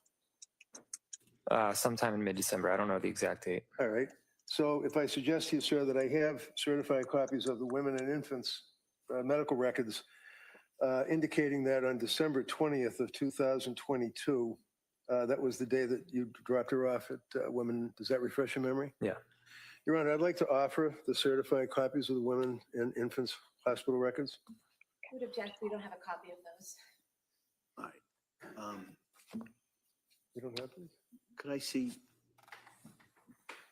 everybody here? Oh my God. I knew it. So I just put it in the chat and I just pinned it to the screen. If you are interested in joining my Discord, please click on that link.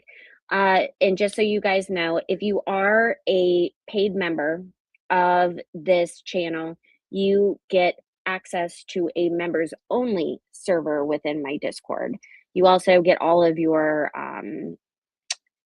comments on the screen, and you get your own emojis and all the things and stuff. So thank you guys, and I hope that you're finding this helpful, and I hope that you're finding this as a support system and you're learning something. I've certainly learned a lot. Not only have I learned a lot, I'm just mad. This is why I became a lobbyist.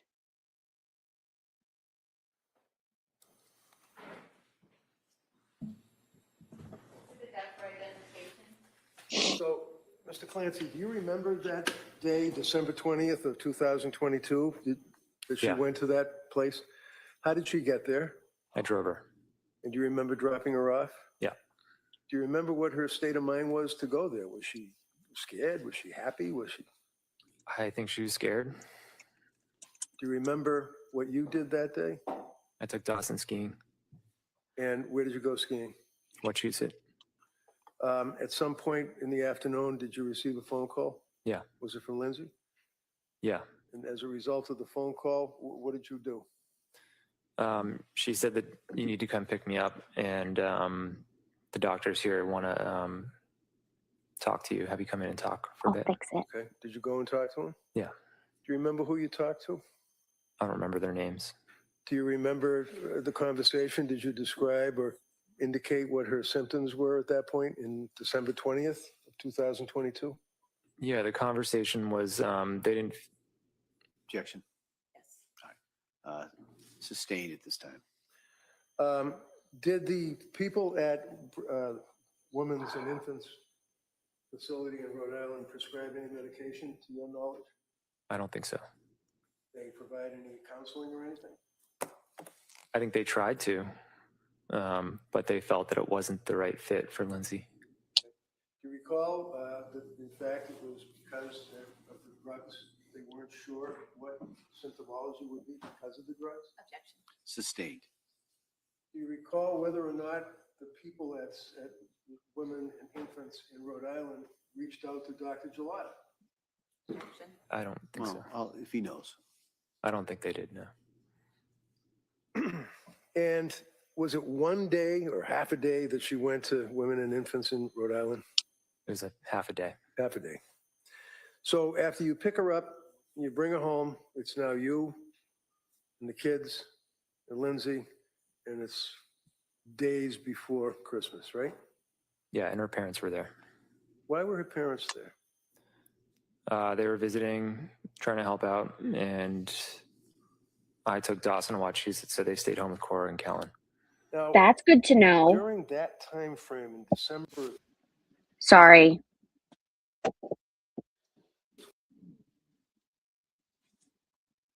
What in the world? 22, maybe a little bit before, maybe after Thanksgiving, did your mom and dad and Lindsay's parents come to your house and try to help out with the kids? Yeah, I think it was separately though. Yeah, of course, it would be Yeah. separate. I mean, what would they do? Just be there, help out, play with them, to get takeout, play Scrabble. Did Lindsay's mother and father actually stay there and sleep in the basement for a They did, yeah. time? Were you aware personally, let me back up, you and Lindsay as husband and wife would in effect sleep in the same bedroom, is that correct? Yeah. There was an occasion though that she said to you about you go downstairs, and then I think she ended up downstairs. Yeah, for the purposes of her getting better sleep. And for her purposes of getting better sleep, were you aware that on one occasion she used a gummy, a sleep aid gummy? You know that? I don't Oh, recall man. that, but we did have them in the house. so- Okay. Now, to your knowledge, was Lindsay a person that liked to smoke the weed and use The weed? CBD's oils and all that stuff, or did she not imbibe in I that? don't know. She didn't smoke. I'm sorry, So, did he just say You smoking the had weed? these gummies in the house, sleep aid, right? I mean, some people might call them a sleep aid. Okay. Heading into the holidays of 22, do you recall where you spent Christmas? I think it was at our house. We celebrated Cora's birthday. And then I think we actually went down to Wallingford, Connecticut to be with her parents after. Her parents? Yeah. Okay. Hi, Daddy. And then heading into January of 23, who did she then see for doctors or nurse practitioners, if you know? After she got back from McLean, Yes. she switched back to Jennifer Tufts. Now, before she switches back to Tufts in January, on New Year's of 2022, 2023, you guys drive to Boston, go to MGH, and ultimately she turns herself into McLean Hospital, right? Right. Now, McLean Hospital is basically a locked ward facility, correct? Correct. Was she allowed to just wander around and leave the place whenever she wanted? She couldn't leave, but Couldn't leave. inside she could go to different areas. Can you tell the jury what her state of mind was as she went to McLean Hospital with her husband on New Year's 23 at that point? She was scared. She didn't want to go, but I think it was the second time we went to the ER, and I said, "You have to go." Now at McLean Hospital, I know you visited with her, is that correct?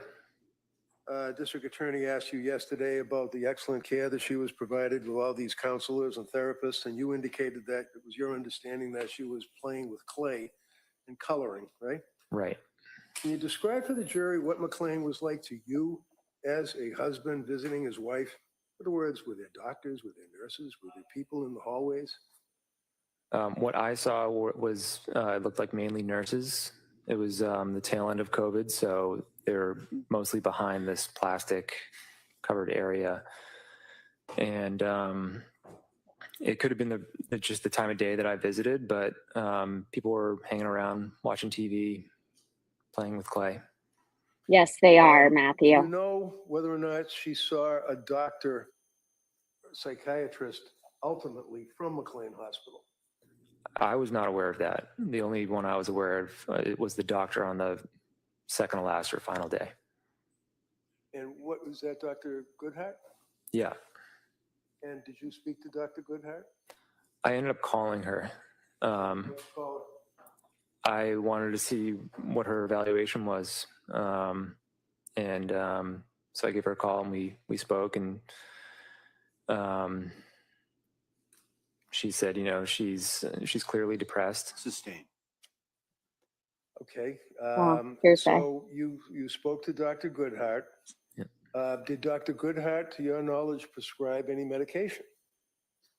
I think she recommended medication, and then How many medications did she recommend?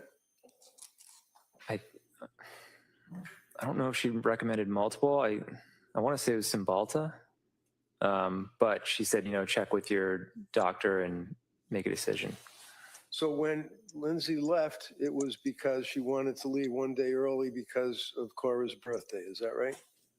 I didn't think it was. I don't think it was one day early. I think she had a 5-day stay, which at the time was my understanding was that was pretty standard. And yeah, she did want to attend Cora's birthday. So there's no doubt, sir, in your mind that when she was discharged from McLean, that you got these, right? McLean? Yes. Yeah. That when she was discharged from McLean Hospital, it was not against medical advice. The doctors gave her ill health and let her go with you, right? Right. And off of the McLean records. Any objection? No. All right, they may be admitted.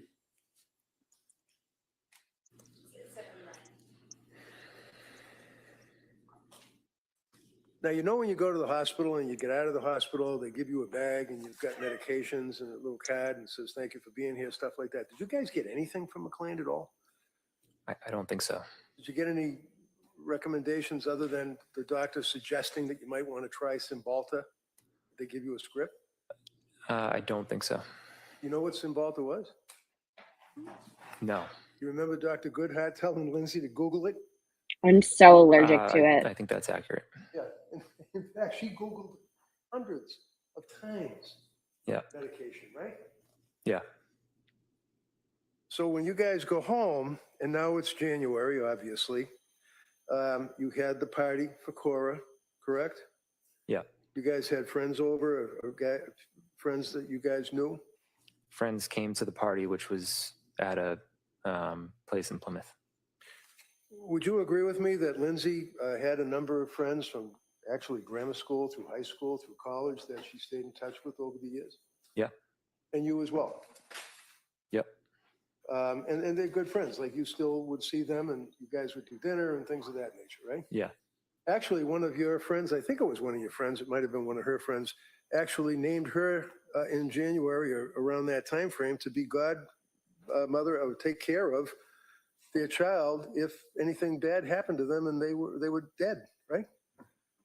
Remember that? He has a way with words. My brain has been foggy for the last couple of years, but I understand. yeah. Okay. In January, as time went by, do you recall that she would actually continue to take notes of her medications that she was taking, right? That sounds like something Lindsay would do. Kept a diary or a little log, right? Yep. I'm approaching you, sir, with this and asking if you can identify this. Yes. And when you say yes, and I'll put it on the little screen, what is it?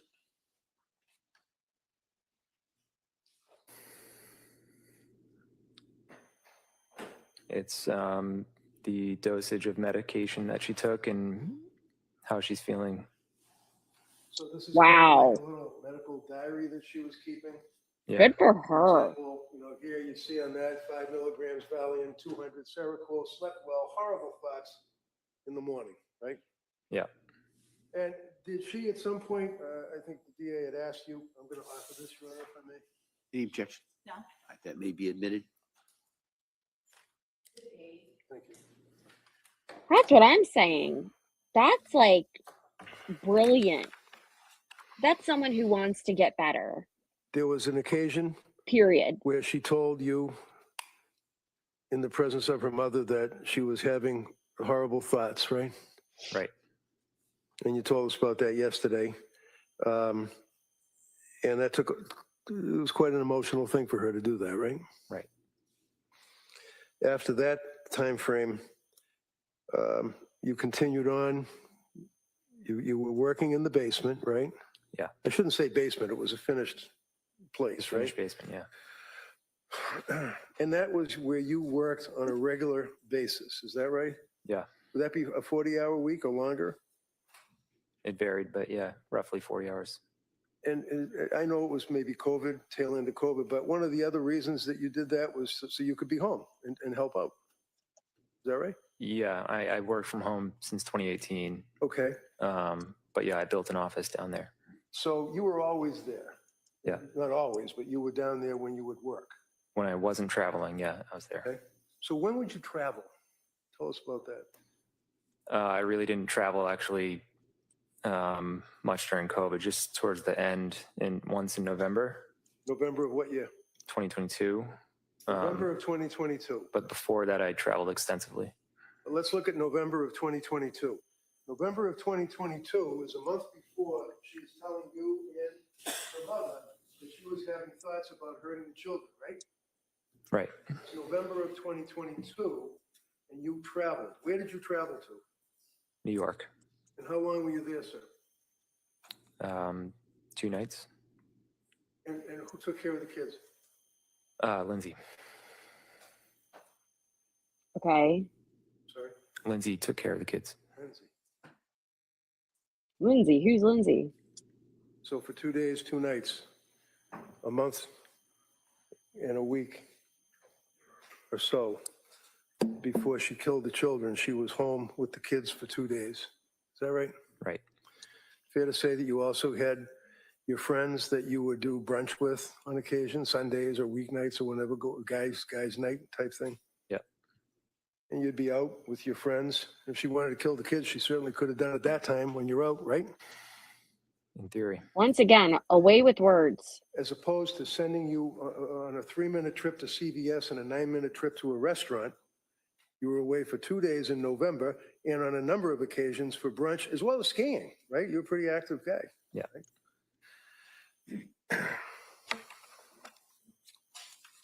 I'm going to approach you, sir, and one of the books that was in the kitchen cabinet, I believe.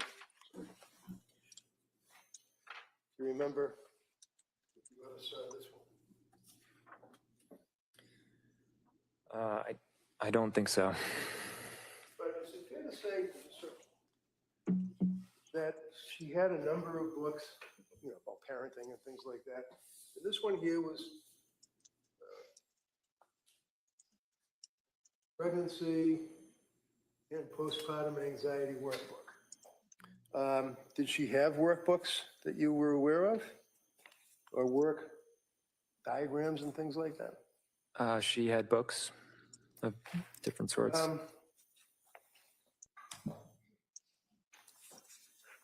So you can't identify this as being in the kitchen, right? I don't recall seeing that book. No. That might Yeah. be anxiety. Sure.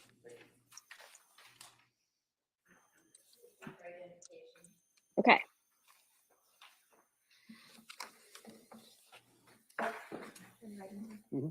Thank you. By the way, I'll withdraw that. I love him, and I love his suit. Excuse me. Can I ask if you can identify it? Yes, Matthew. It says postpartum depression and anxiety patient information sheet. And if you go towards the end there, does it appear to be her writing in it?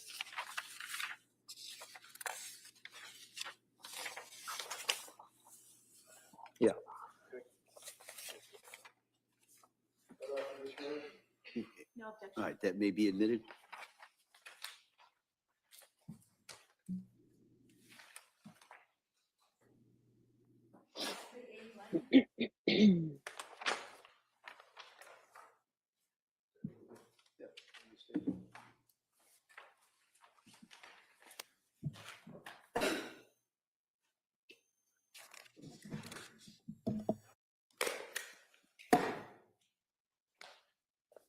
I mean, I honestly wouldn't be surprised if he's sedated right item. now. It's got a bunch of flowers on the front.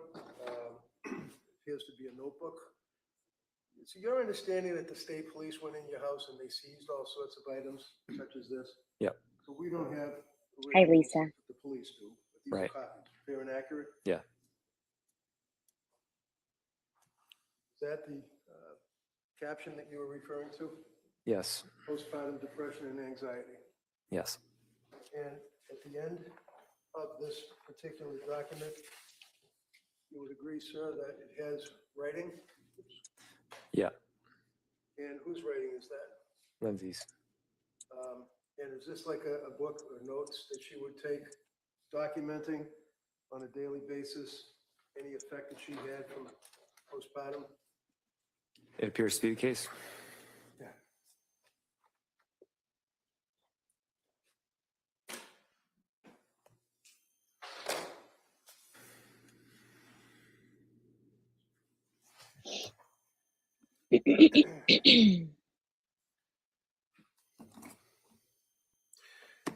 Your Honor, I would offer the records of Dr. Jennifer Tufts, Astor Mental Health Records.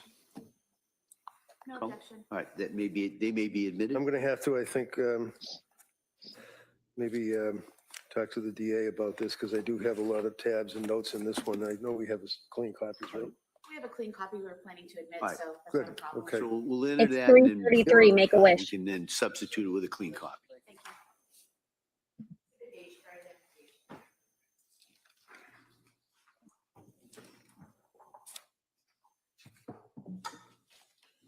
John, can I see the exhibit? For the, oh. I was just being honest. Yeah. He at least tries to like lighten things One up. of the things that you had identified yesterday was the document that you I obtained agree. from CVS, is that correct? Yes. It sets forth all of the medications that were purchased by Lindsay, by prescription from the physicians that she had seen during that period of time, correct? Correct. And you indicated yesterday that the police had seized a number of pill bottles, and then you also had a number of pill bottles, is that right? Right. And the pill bottles that you had, do you recall, what are the circumstances that you had them in a bag in your car? The reason I had them in a bag is because sometimes a provider would adjust medications. So, for example, I do remember Lindsay had a prescription of Ativan, and then a few days later, they wanted to increase the dosage because it wasn't effective. So what they would do is they would say, give that old prescription to your husband, he'll discard it, and then continue taking from the new prescription.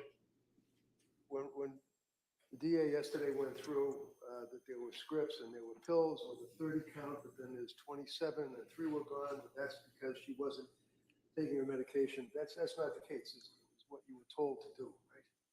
Correct. Yeah. Without that context, it paints a different picture. Exhibit 2 would be the pills that you had turned in, I believe. Is that correct? That were in your bag, in your car? Right. I know you can't tell from looking at the bag. I remembered it's Exhibit 2 though. Okay. Wednesday, January 24th, one of the troopers located 4 medication bottles, and at some point on the 26th, at about 2:30 in the afternoon, bottles were then documented by the police. When was it, if you know, that you turned these items in to the police? I believe it was after the event. I don't remember the exact date, but I remember I told them I do have other prescriptions in my truck still, and I gave them to him. Okay. So the police already went in with a search No, warrant. sir. They already seized all the drugs that they could find in the house, in the kitchen, in the bedroom. Were there drugs in the kitchen, by the way? Yeah. Yeah. They're all over the place, right? Yeah. And they seized them, right? Yeah. And then you, to be cooperative, told the police that you also had pills in your car and you went to the DA's office and gave them to Attorney Sprague and the state police, right? Right. But to be clear, those were discontinued prescriptions. These are the ones like that she stopped. Correct. All right. And then you had new prescriptions, so there were new prescriptions that were prescribed to her, right? Yes.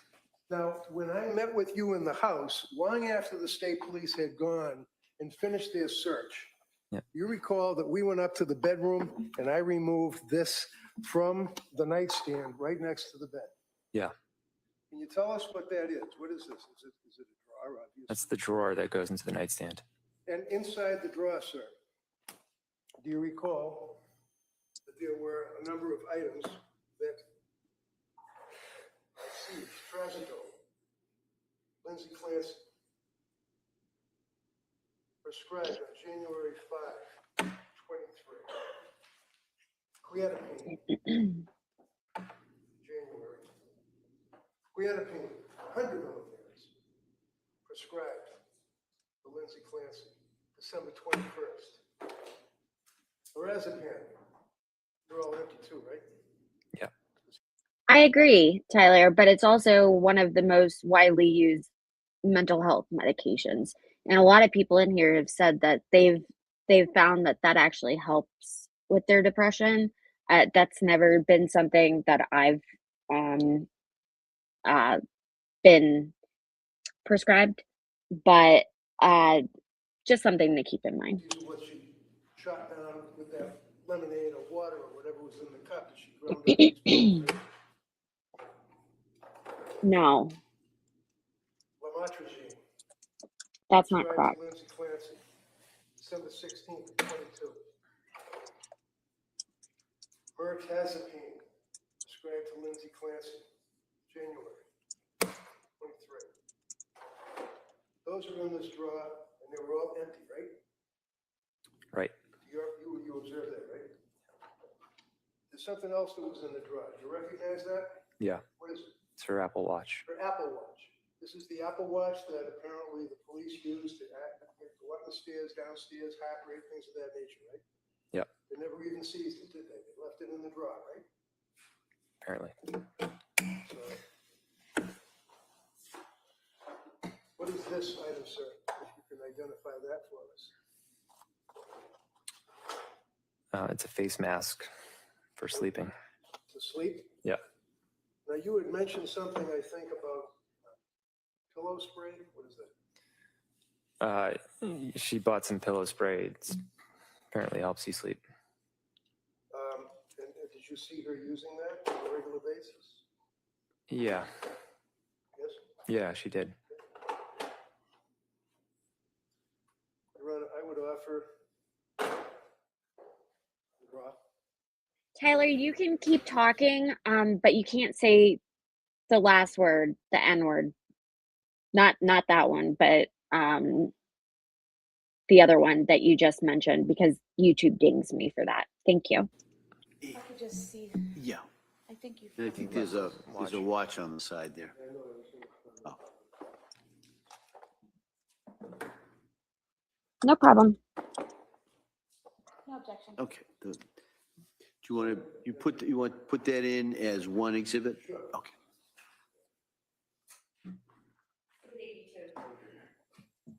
Now, in reference to the Apple Watch, sir, how many Apple Watches did she have? If you Just know? one. Just one. It's the only one she had.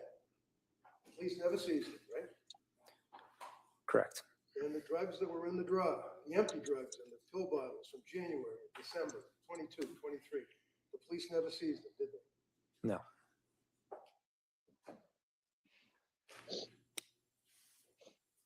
I'm showing you an item, sir. It's like a little green vase.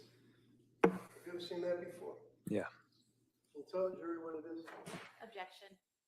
We could go to second. Yeah, can I see counsel sidebar, please? Oh, it's like a grinder thing. Yeah.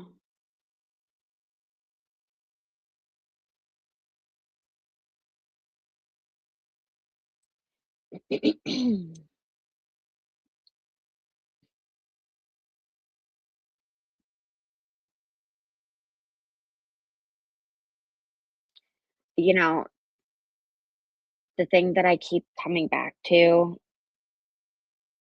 is that wine glass that said because kids, and that's what she used that night when she took a bunch of meds and attempted to unalive herself. I'm sorry, guys. It's YouTube. So dumb.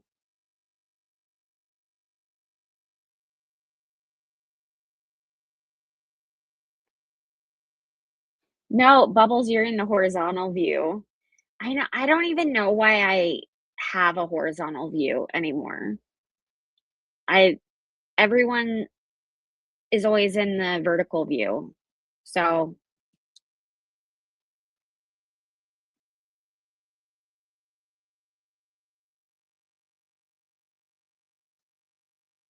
hello, what are they doing?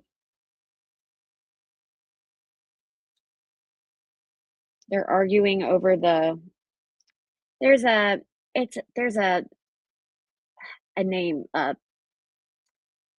for the grinders, like they sell them at Williams and Sonoma for like herbs that need grounded down for recipes. I can't remember what it's called.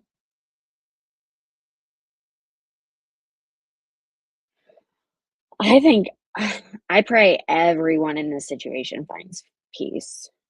Because I said this when I started today. It's not just him, it's not just her, it's not just the grandparents.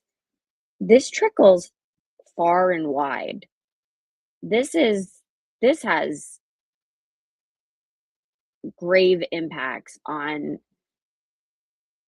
so many people. It's just it's heartbreaking. Yes, thank you, Rose. Rose coming in, always with the great knowledge. You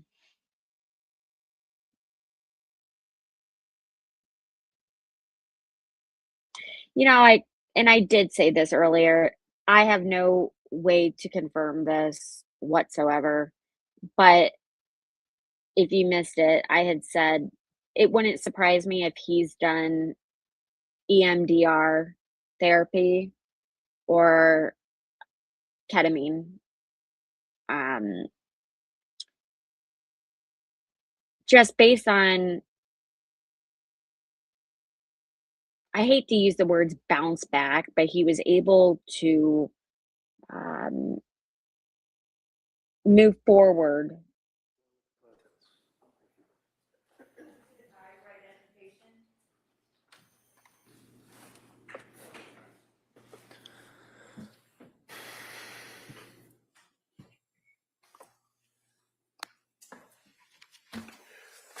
To your knowledge, sir, was she advised by nurse practitioner Tufts to keep a nighttime dump diary of all of her thoughts and write them down so that she had something that she could refer to? Not that I'm aware of. You ever see her writing notes in the diary or like a thing with dates on it, November 23rd, for example, things of that nature? I knew she kept notes, but I didn't see her doing it. I'm going to show you this document. I asked, that appears to be her handwriting. Yeah. And does that contain indication as to her state of mind, particular date or dates thereafter? Yeah. Just take a look at the other pages just to make sure that you all understand, right?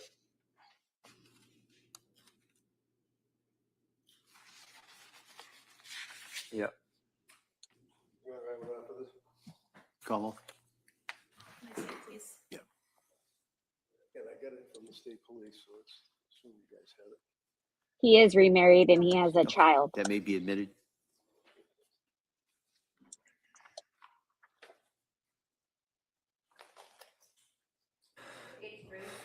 I'm going to show you another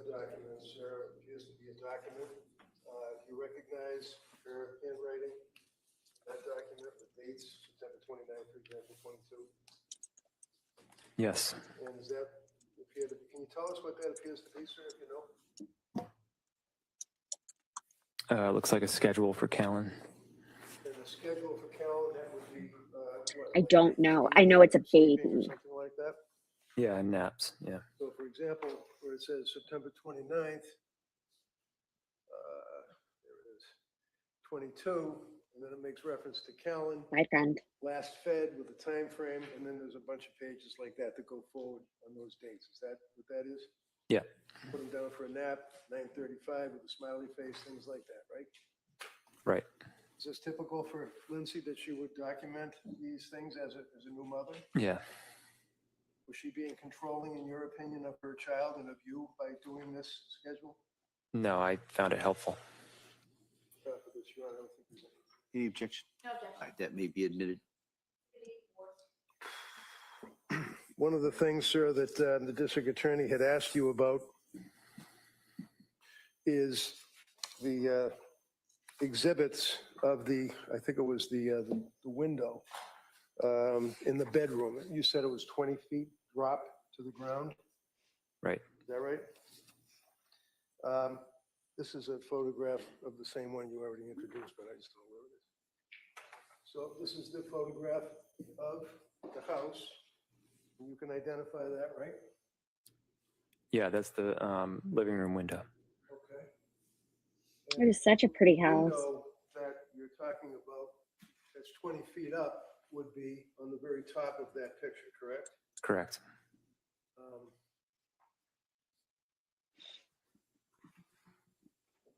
Never apologize for having an opinion. Now, when you identified this picture, I can't see. I mean, You see that there's some kind of an orange ball, appears to be an orange ball underneath the sill Yeah. to the left. It appears to be red marks or red spots, like possibly blood above it. Yep. Can you tell the jurors what that little orange ball is? Yeah, we had a woodpecker who would peck at the house and create holes. That's why I prepared some of the other sections too. And I took some foam and filled the hole. bye. It was good to see you. I'd offer that, Your Honor, just continuity. I also That do may be therapy admitted. along with That also, if the I may, ketamine. just the top picture, I believe is also, see where it looks like fingerprints or blood on the edge of the window on the second floor. You see that? That's from the house? Yeah. Excuse me, Attorney Reddy. Yeah. Okay, so, okay, I'm talking about the Hornet thing right here. And then this is, I see on this top here, okay. So you see on the top of this window here,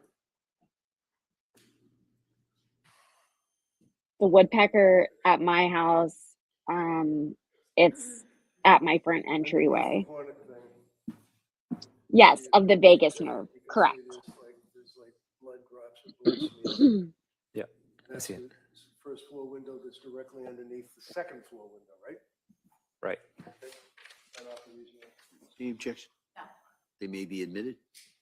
Hey guys, don't forget to double tap your screen, please.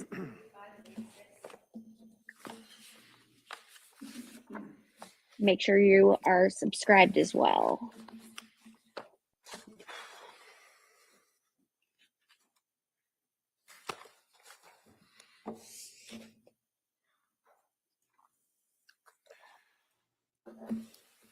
I'm all set, thank you, sir.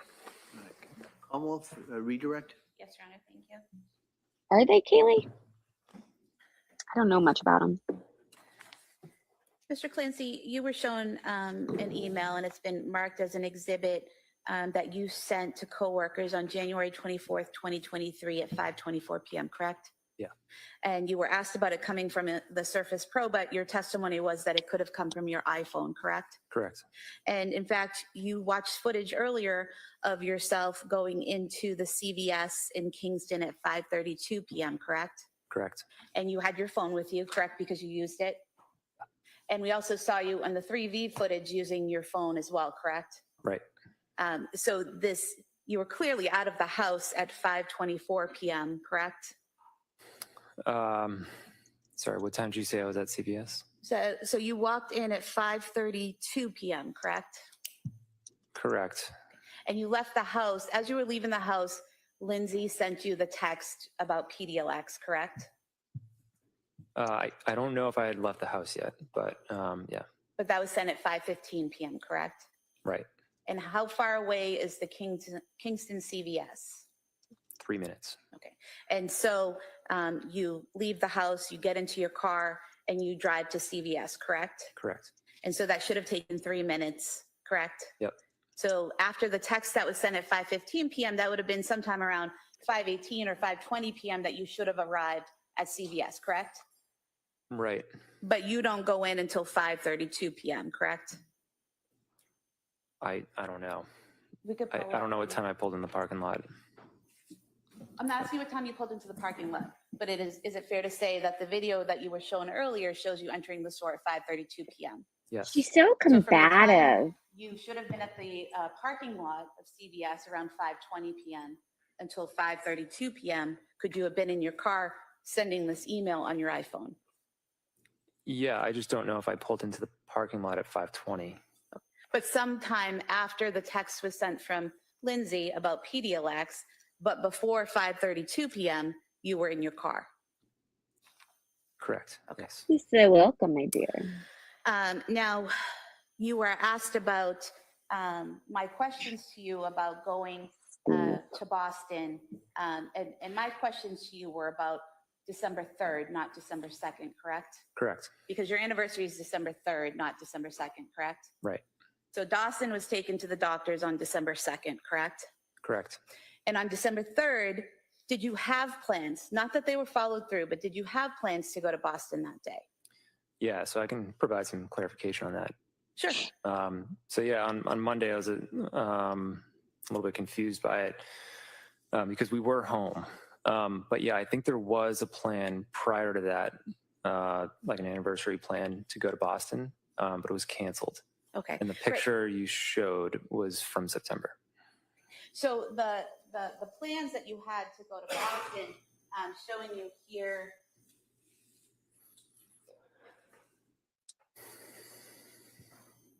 Some text messages between yourself and Lindsay. And here, there's one here that says, the spa, the Omni is booked, but you're on the wait list. As a backup, I have you booked for massage at the nearby IHG for 90 minutes at 1:45. Is that correct? Yeah.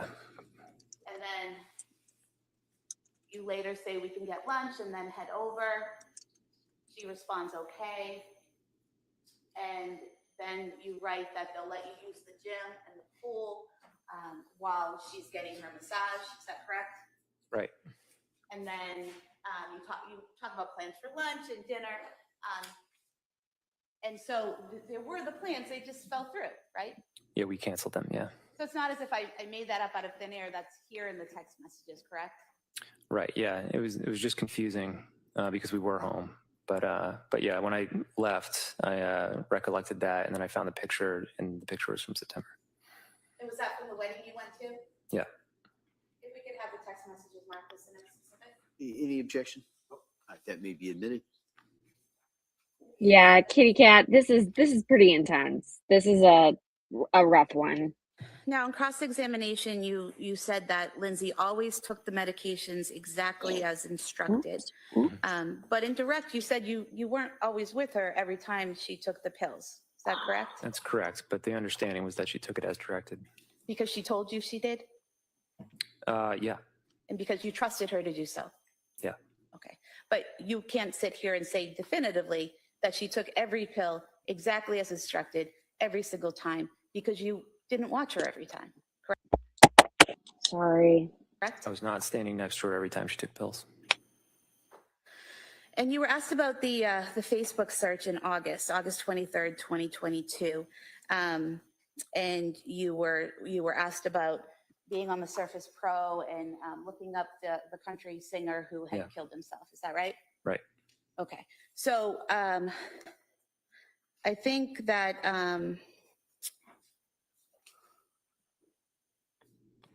what you said when you were asked by by defense counsel about whether or not you accidentally went to this site on methods of suicide. You said that could be likely, that might have happened. You're not sure, correct?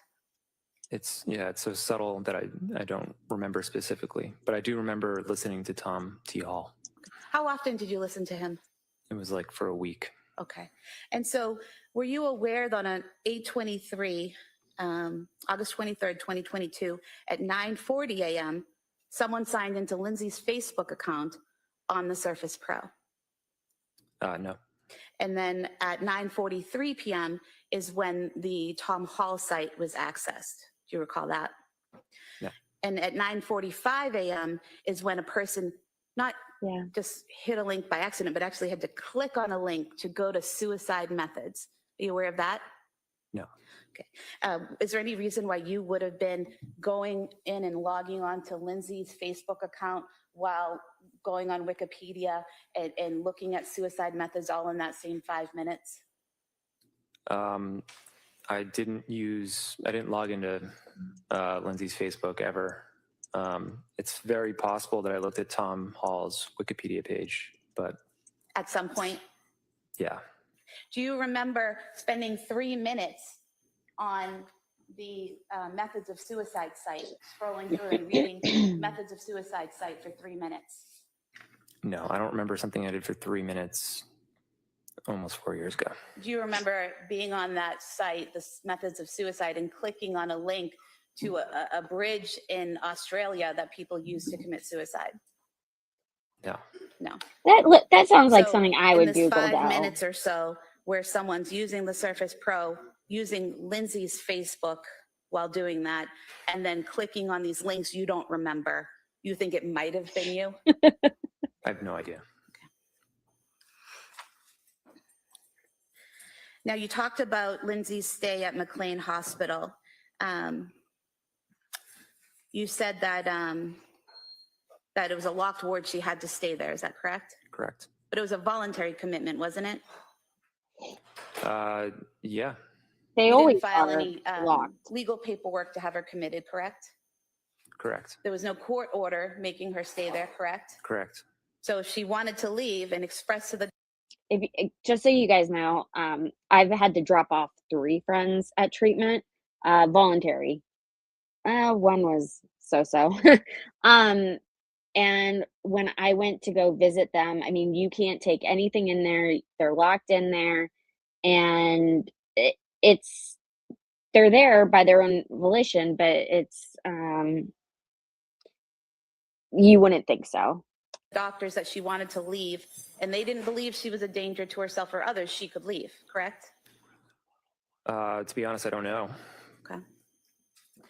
Now, you stated on direct examination that you visited her 2 times during the time that she was there at McLean, right? At least twice, yeah. And you said those were in the evening hours, is that correct? Yeah, afternoon, evening. Afternoon and evening. So you weren't there during the morning and early afternoon hours when they were offering these group therapies and when she was meeting with other practitioners? I wasn't there in the morning. And were you there during the when the staff was checking on her every 15 minutes? No, but she did tell me about that. Okay. And were you aware that she was evaluated several times, and at first she had to stay on the unit, but then eventually, based on what she was telling them, she was allowed to go on the grounds with staff? I was aware that she went on at least one walk. Okay. And so people were seeing her and interacting with her and changing the way her stay went at McLean Hospital throughout her stay. Yeah. And you talked about Dr. Goodhart recommending medications. What was the medication that you said that she recommended? I thought it was Cymbalta, but I think she Oh, yeah. ended up taking amitriptyline.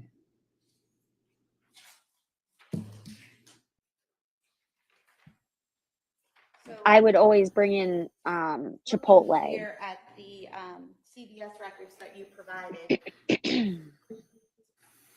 Oh yeah. And they would all but take apart the burrito. We see, I'm sorry. Here we go. So we see here,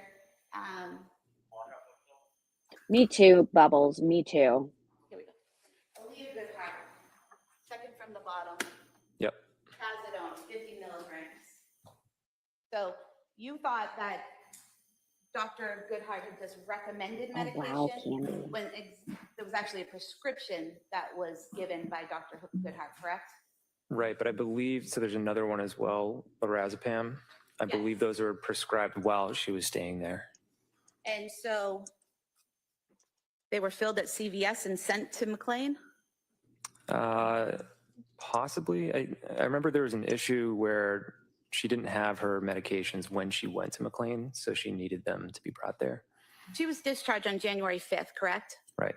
Are you aware that this document from CVS says that the prescription for Trazodone 50 milligrams prescribed by Dr. Aaliyah Goodhart was filled on January 5th, 2023? Right. Okay. And then the other prescription by Dr. Goodhart, the lorazepam, was also 1 milligram lorazepam was also filled on January 5th, 2023, correct?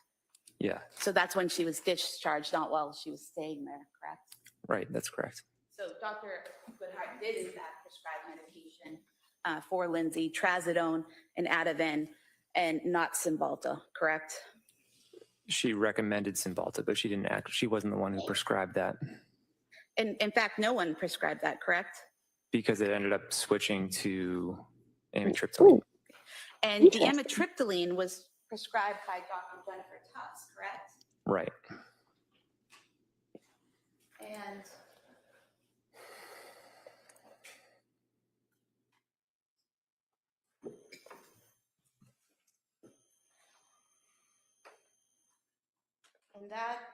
and Dr. Tufts prescribed 5 milligrams of diazepam on January 9th, 2020. Steve, stop. Right. And amitriptyline on January 16th.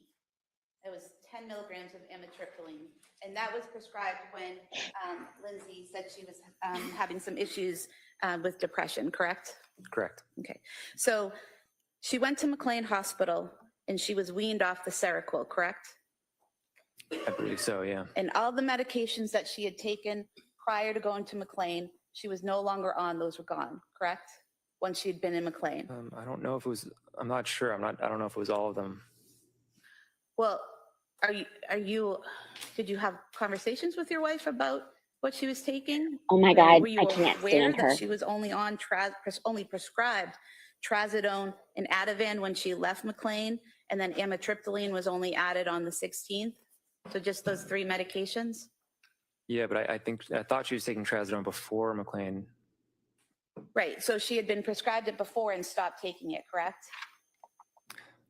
I don't remember. I'd have to look back on records. So you're not sure about what she was taking and when, are you? Not the exact dates, but I remember she was taking trazodone, and I thought she was taking it before McLean. So the best resource of what she was prescribed and when would most likely be the doctors and the CVS records then, correct? The CVS records is a good resource. They actually, Walt And was very you helpful. talked about The website. the pills and how these were pills that she was no longer on. So it wasn't really a good representation of what she had taken, correct? Correct. But she was only prescribed Zoloft once, right? At the very beginning? Right. And she only took 7 of those pills, correct? Right. So it wasn't as if she was prescribed a higher dose or a different dose of Zoloft and was still taking that. And so that 7 pills misrepresents the Zoloft she took, right? I believe she switched because, or she stopped because she was switched to Prozac. Okay. And then even going forward, the Prozac, there weren't many pills taken out of that either, correct? Yeah, eventually she stopped that as well. Okay. So she'd take a few pills, she'd have some Ooh, side effects, ow. they'd switch the medication, Sorry. correct? Yes. And so they were trying to figure out what would work for her, correct? Yeah. Okay. And then she ends up at McLean because she's having difficulties, according to her, with the Seroquel, correct? That was part of it, yeah. And they wean her off of that, right? Yep. And then after McLean, she's only on the Trazodone, the Ativan, and then on the 16th, adding in the amitriptyline, correct? Right. You mentioned that you went to New York in November of 2022. Defense counsel said that was a month before the children were killed, but that's actually 2 months before they were killed, correct? It was, yeah, I it was agree, about, a Tyler. little more than 2 months. And she hadn't been on the Seroquel yet, right? I don't know exactly when she started the Seroquel. Would December sound right? Yeah, or end of November. Yeah.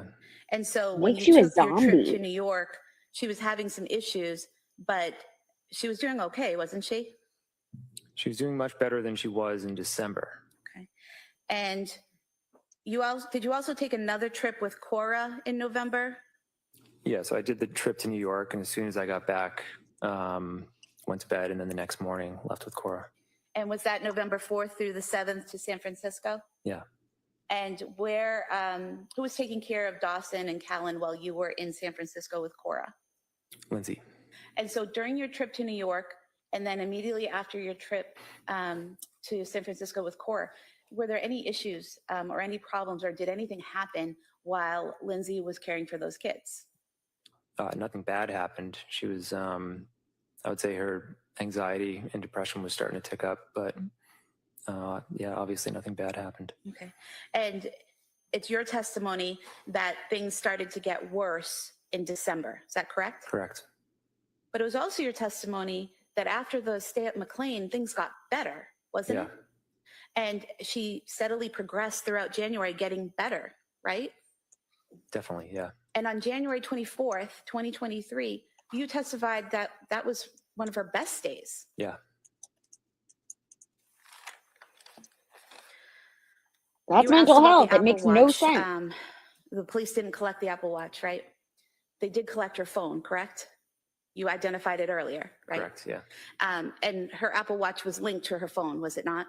It probably was, yeah.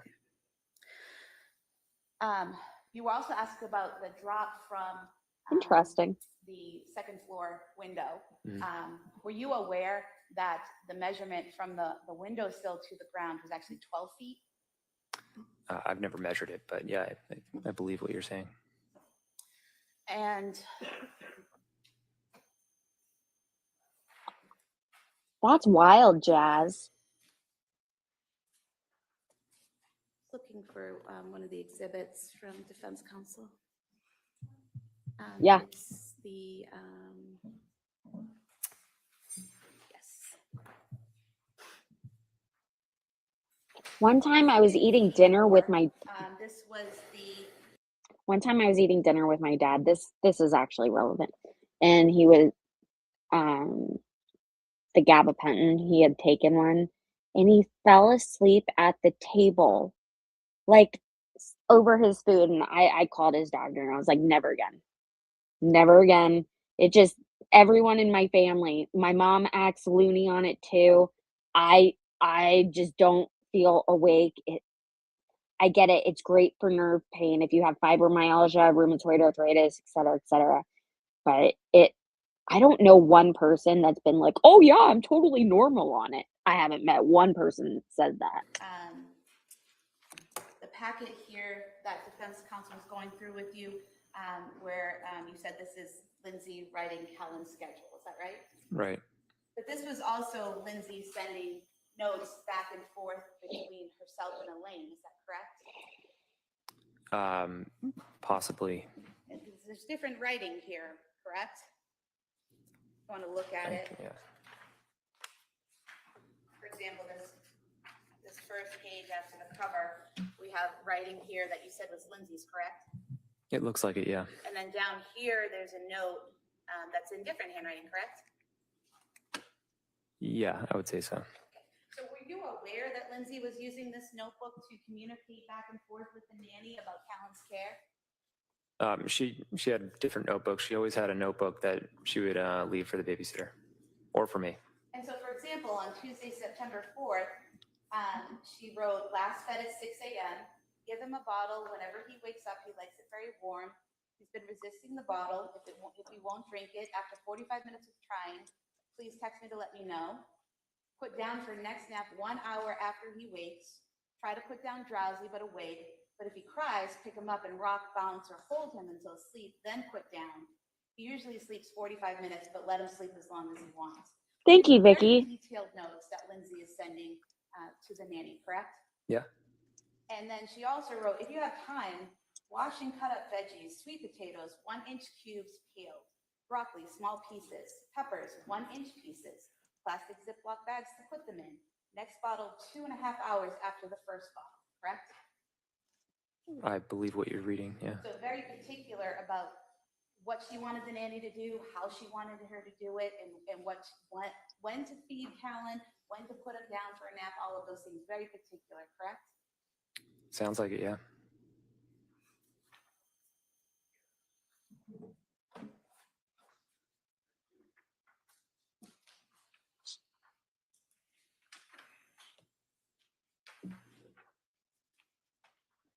Again, Thursday, September 29th, 2022. Callan last fed at 8:45. Please put him down for a nap at 9:35. We will be home from gymnastics at 11:45. Clean clothes and dryer if you get to it. So again, very specific times for putting him down and when to get up and asking her to do additional work like laundry and things like that, correct? Yeah.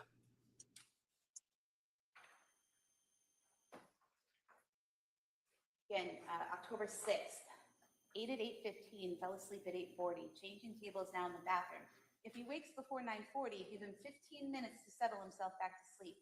I'm hoping he will sleep till 10:15. If he is still asleep at 10:40, wake him. Feeding at 11 a.m. First try bottle. If he doesn't take it after 15 minutes, make oatmeal. 2 tablespoons of oatmeal. Make thin with breast milk. Can heat for 5 to 10 seconds. Again, very specific directions on what she wants done and how she wants Callan cared for, correct? Yeah. And throughout this notebook, it's more of the same, correct? Or have you even seen that? I haven't seen it. A mini tackle box.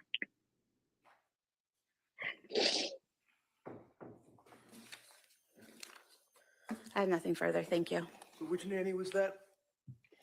That would have been Elaine Rossi. And Elaine Rossi, how long was she the nanny for you guys?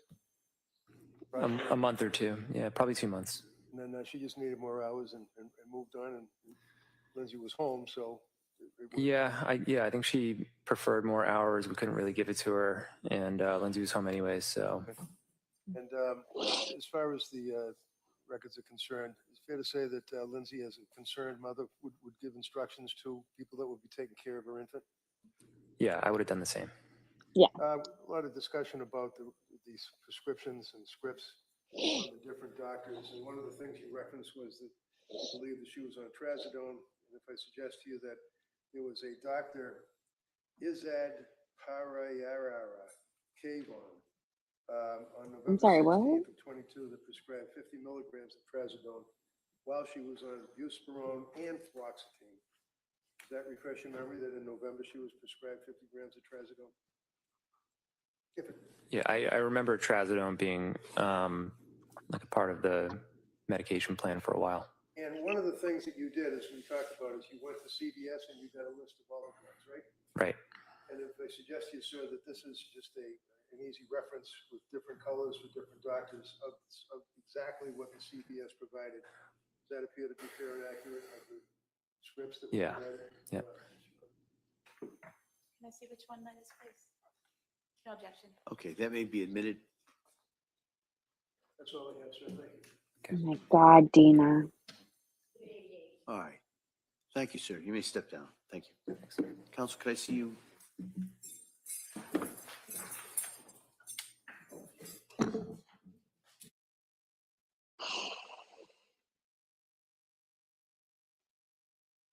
It helps a lot with my muscle pain. A lot. And it probably helps with the depression as well, honestly. I mean, I don't think it hurts.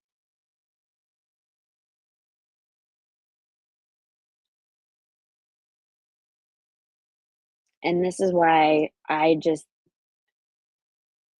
this chat is the reason why I don't regret doing this case. Despite how horrific it is, I love that you guys feel comfortable enough, myself included, to share our personal experiences. This is such a vulnerable thing to admit, you know?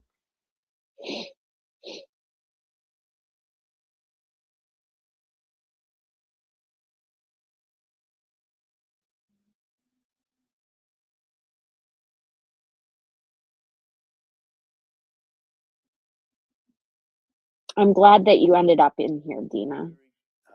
I know it's been a long day for everyone, so we're going to excuse you till tomorrow morning. The hope is we'll start. Don't leave yet.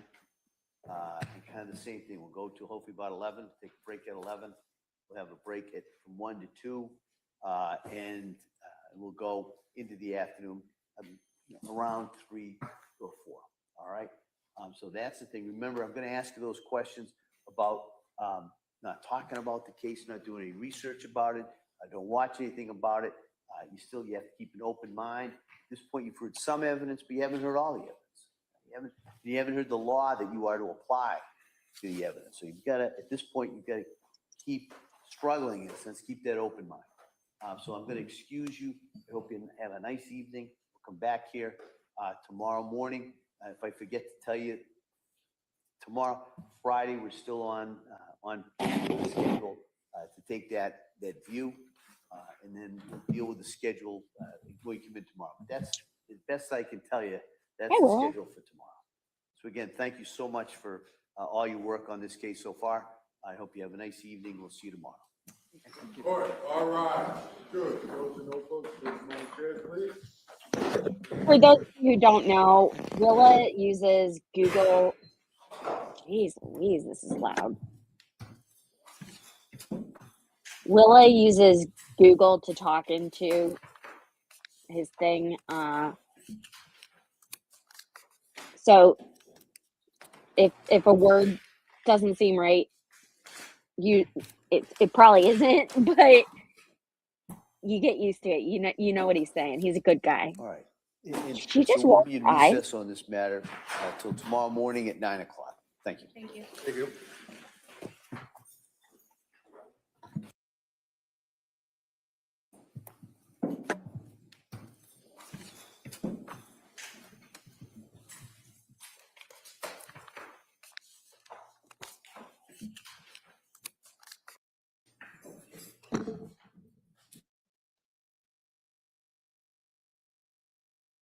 Whatever, I missed it.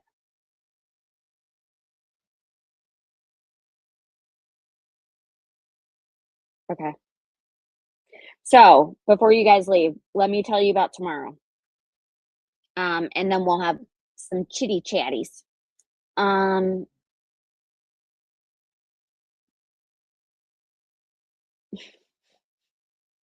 So if you're wondering why some people get their chats on the screen more so than others, I make that a member's perk. So if you would like to support the channel, you have the ability to do so.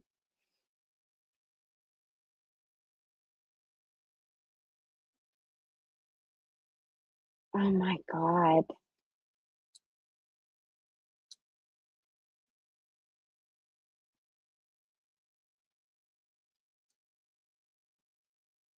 Yay. Okay. You guys,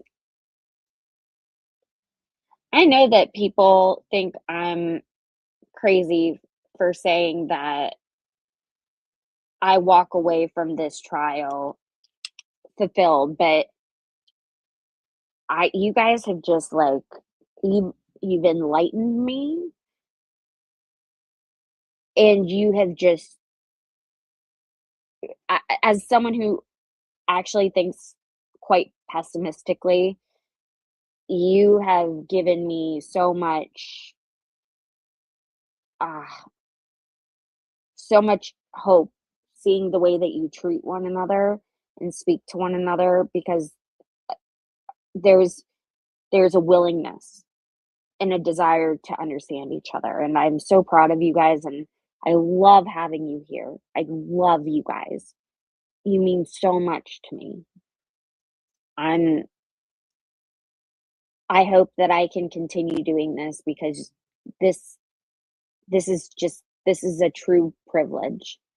And it takes a certain kind of person to willingly want to learn more, but I'm really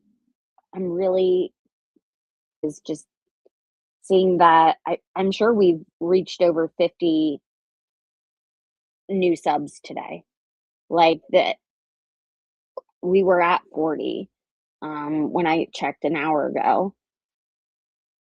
Um we're like 3 people away from gaining 50 plus subs in one day. Wait, or is it 60? It would be 60. Math is hard. Okay, so tomorrow morning they will be in court, but I will not. But don't let that be a bad thing. It's actually a great thing. So tomorrow is the ketamine stream, my 6th and final. Coco Shmeow, stop it. Stop it. I'm sorry, she went to go bite Pearl. Tomorrow is my final ketamine treatment. So we will be live at 9:30 a.m. Eastern. And unfortunately, I will be in no shape or condition to do the stream afterwards, even though nothing would make Steve happier. I know that. With that being said, kind of like we did yesterday, we will be able on Friday to come in here around 12:30 and we will zoom through all the breaks, all the sidebars. It will be the perfect setup again. So, you can't hear me? Can you guys hear me?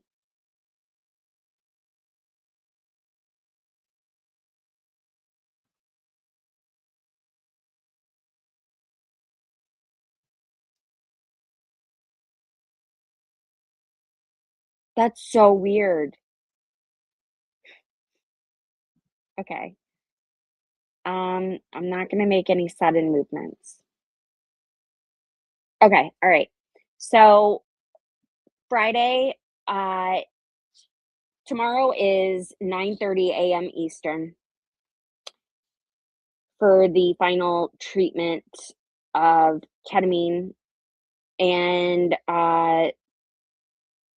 Friday, 12:30 p.m. Eastern, we will be going over yesterday's day in court and zooming, and I really enjoyed doing that with you guys yesterday. Like it it was only a 3.5 hour stream as opposed to like 7, and there weren't like awkward silences, you know what I'm saying? So as long as we keep building momentum as a channel and getting more people in here and subbing, that helps create conversation and that makes it easier to avoid the dead air. So I love you guys for jumping in the chat and especially the people who are sharing what they're sharing. Like you guys are just great. Yeah, so this is perfect. I thank you guys for being here. And all these compliments. I know, Steve. Like it's ironic if you are here and you are new. Steve was really mean to me for a while, and I couldn't figure out why because I'm a peach. I'm so nice. And eventually I killed him with kindness, and he he enjoys being here every single day. No matter what. He's here every single day. and we appreciate him even though he's a troll.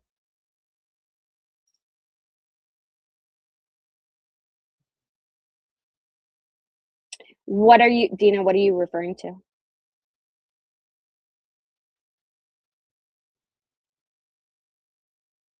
Sidebar. Oh, yep. I will be here on Friday, and I was happy to hear that we'll be able to just go right through the breaks from Thursday, but I get a little weary not being able to stream it live because I miss out on people. Hold on, someone's calling me.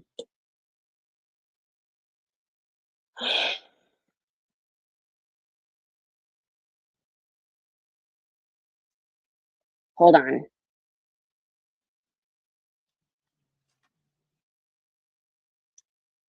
Never mind, it's spam.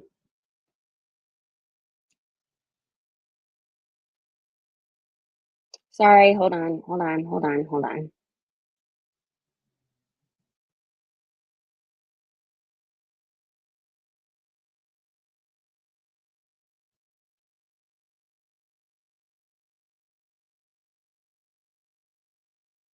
What in the world?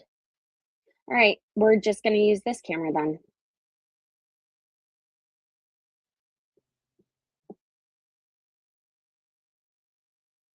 I don't know. Steve was mean for a couple months.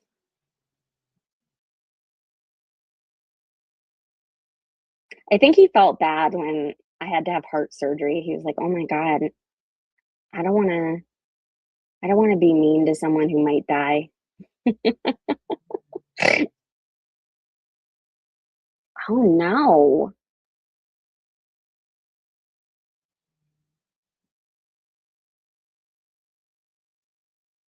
Okay. So, what were we talking about?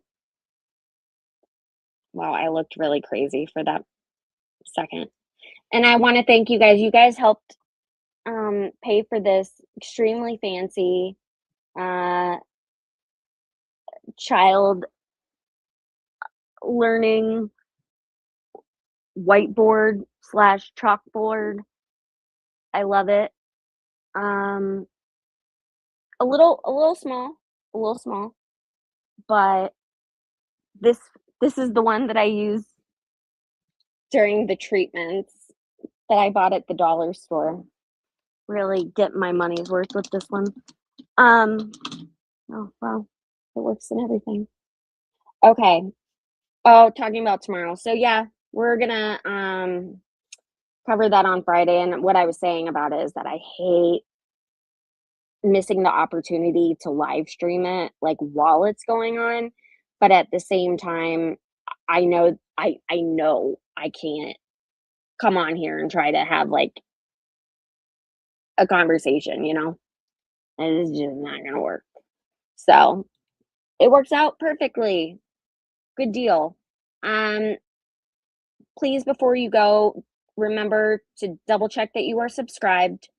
And right next to the button that says subscribe, there is a little bell. Click that bell and pick all. That will make it so you get a notification when I do go live. I owe you guys a members only live stream. I know that. The treatments took a lot out of me these last 3 weeks. So I hate giving you guys excuses, but took a lot out of me. So we will catch up on the members only streams, I promise. And I'll fix the emojis. The emojis have been too small, and I don't know why. You love the refrigerator magnets, yeah. I try to keep it classy up in here, guys.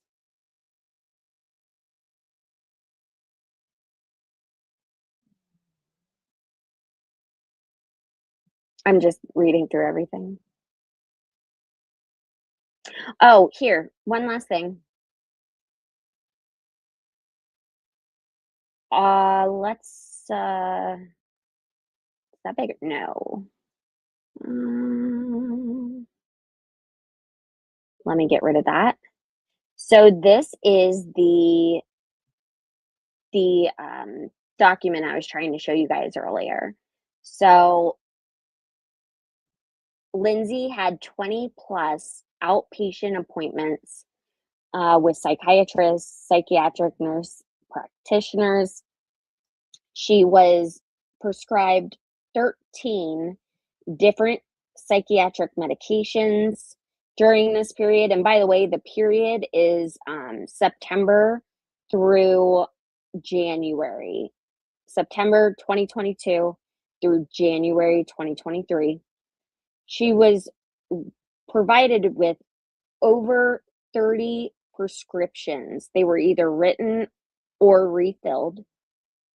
She had 2 hospitalizations and or evaluations.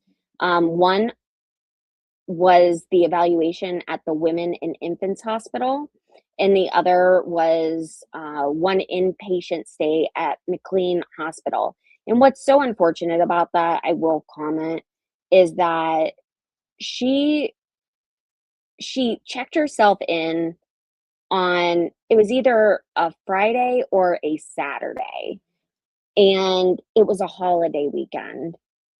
And yeah, it was New Year's Eve. She had not slept in 48 hours, and she got there, and it wasn't until Tuesday that she was able to meet with a physician. Like, she just sat there. And for those of you, I know there are people in the chat, you've made yourself known.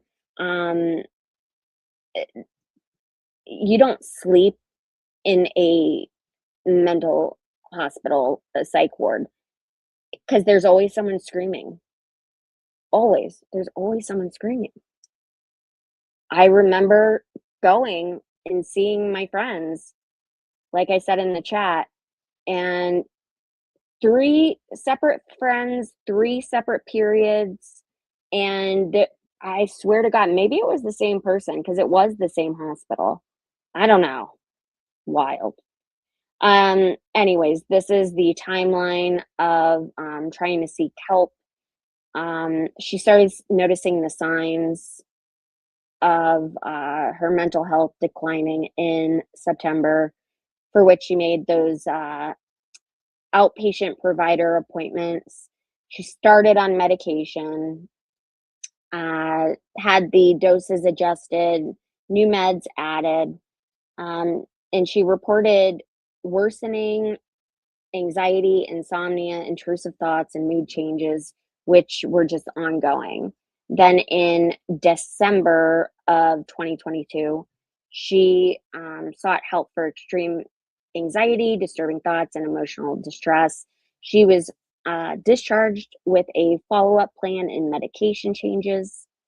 The January 1st through the 5th hospital admission was for inpatient psychiatric care. She was evaluated, treated, medications were adjusted. She was discharged on January 5th with some follow-up appointments and a treatment plan. January 5th through the 24th, she had multiple appointments for the follow-ups with outpatient providers. She had even more medication changes and new scripts, and she was continuing her communication with her about her symptoms with her providers and the side effects. And this is when her husband was like, all right, enough is enough. You're not getting better. You're getting worse. Stop making virtual appointments. We're going in person. And so he went with her to a few inpatient appointments. If it was just one, make sure to correct me in the chat. But I believe it was a handful, he said. He did say that today, whatever the answer is. And I mean, he said it himself. It really wasn't any more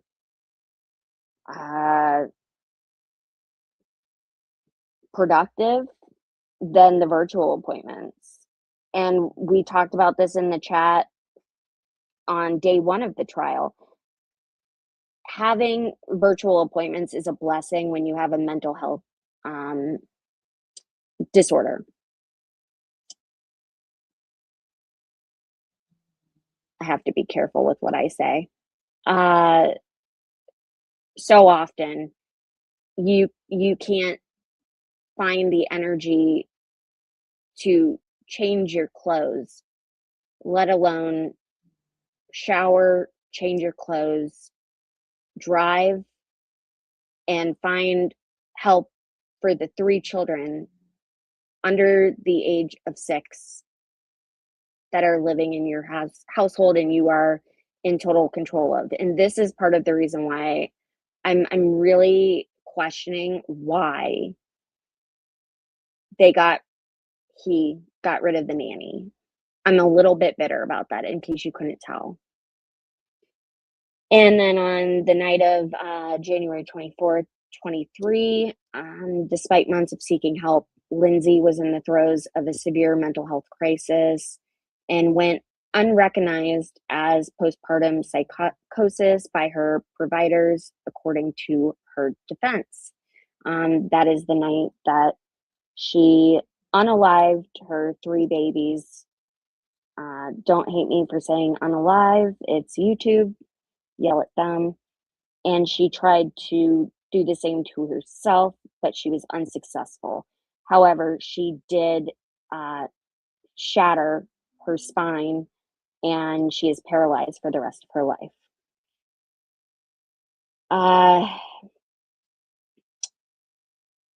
Why this matters: postpartum psychosis is rare. It's not the same thing as postpartum depression, but treatable.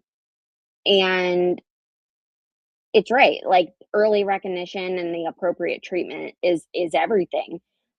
From what I have read in my research on this matter, it's almost like a given that with postpartum psychosis, it is a in treatment. She would have been away from her children. It would have flipped their lives upside down. I'm sure, and everyone in here who has struggled with their mental health will agree with me on this. I know this. You 100% believe you are a burden. Now put yourself in her shoes. You're amplifying that by at least 4, because you have your husband and your 3 kids that you feel like you are ruining their lives because you are a burden. It's unbelievable. So outside of this trial, Lindsay, and I believe Patrick, her now ex-husband, I believe he is on this lawsuit as well, but they are suing some of the doctors involved in this. And quite frankly, I'm not mad about it. I don't always think that it's right to be litigious, especially on these sort of things. These sort of things being health. But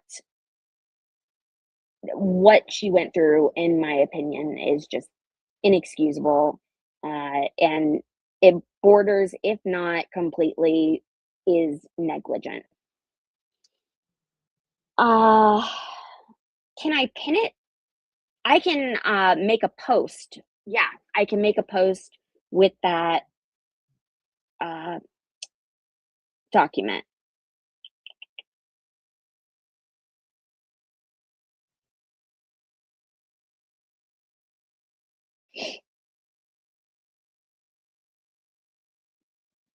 I'm trying to read the chat. I haven't had the chat up while I was talking.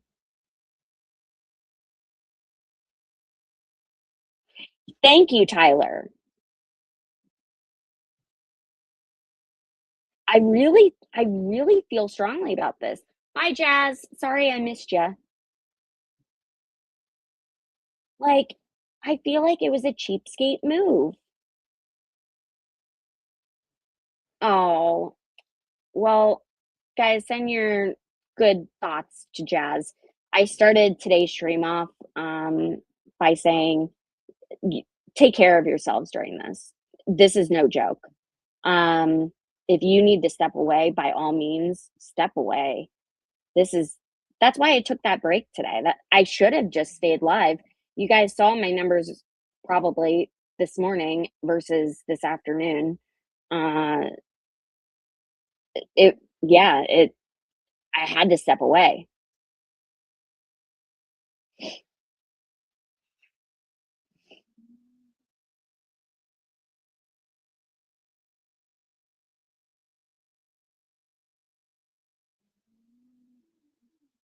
You don't think medication was the answer? Yeah.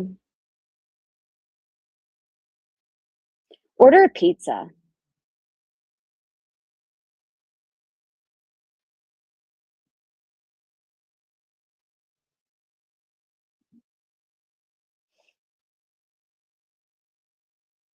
Well, Willa, it is 4:43 my time right now.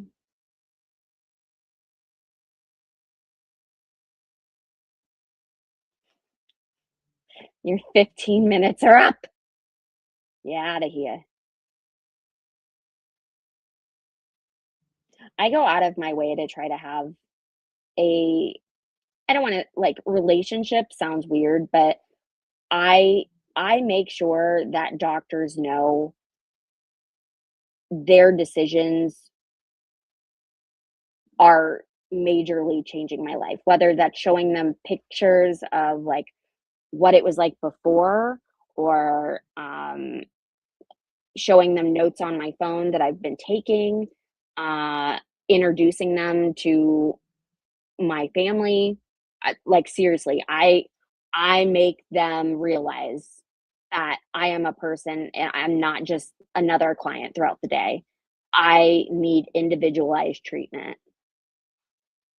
If you don't do so, I highly recommend it.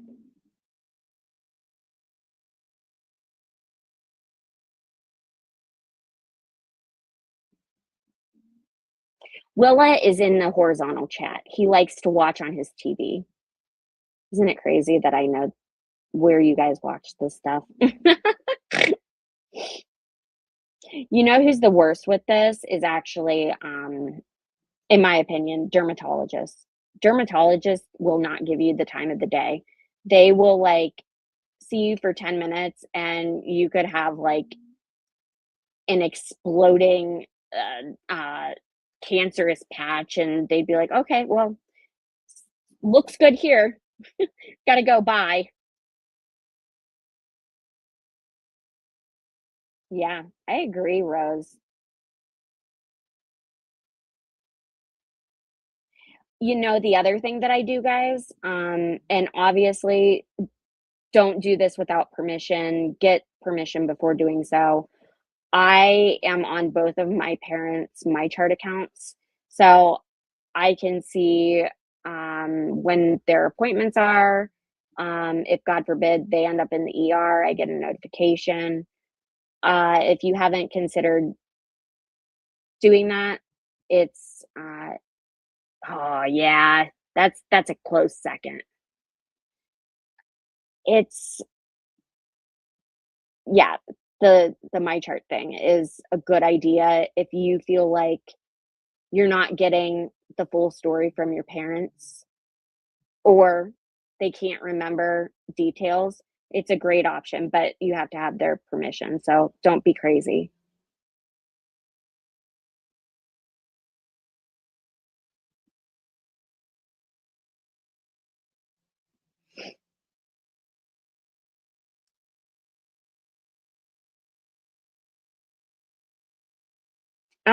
I got my mom in a moment of weakness. Mom, just sign this paperwork, please. Glenn, that is something I am really keeping an eye on. One of the people I have relied on most for legitimate information is Nate Eaton of is it East Idaho News? He has been fantastic with covering that case. He has done a great job. He is also at this trial right now. So good guy. He's like a real one. I recommend him for cases that I'm not covering, and maybe like cases I am covering, because he's that good. So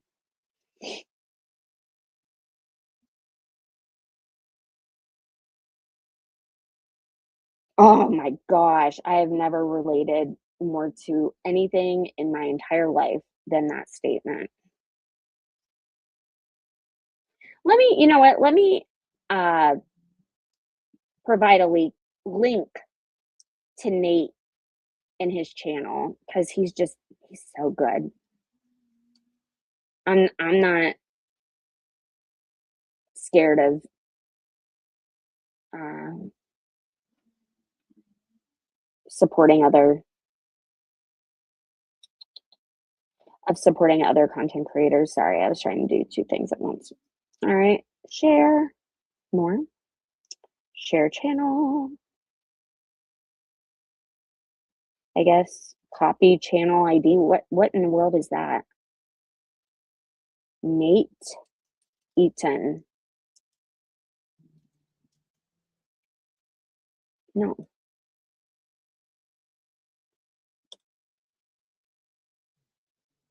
Why does it look weird? I just pressed copy share channel. All right, never mind. Here, here it is.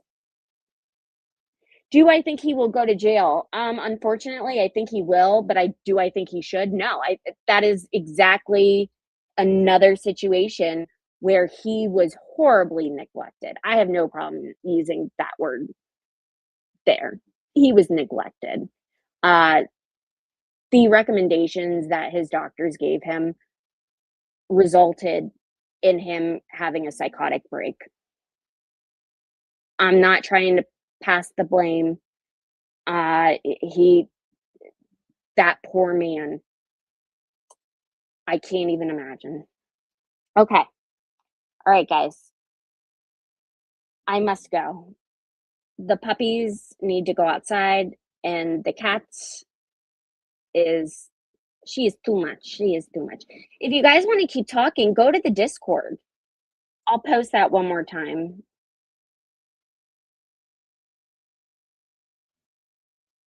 I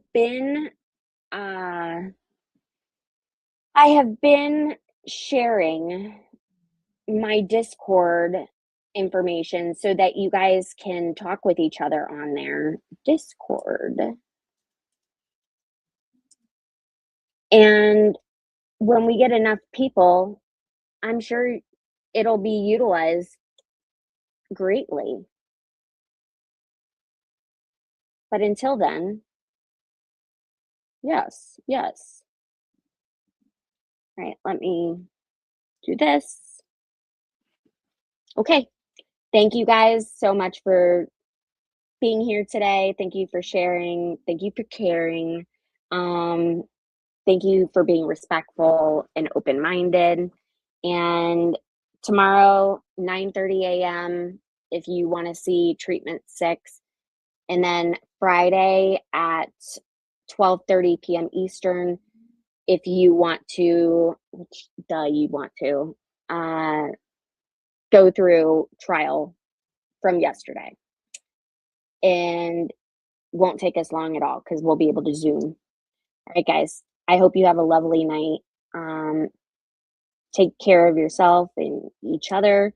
And love you guys. Be good. See you tomorrow. Bye.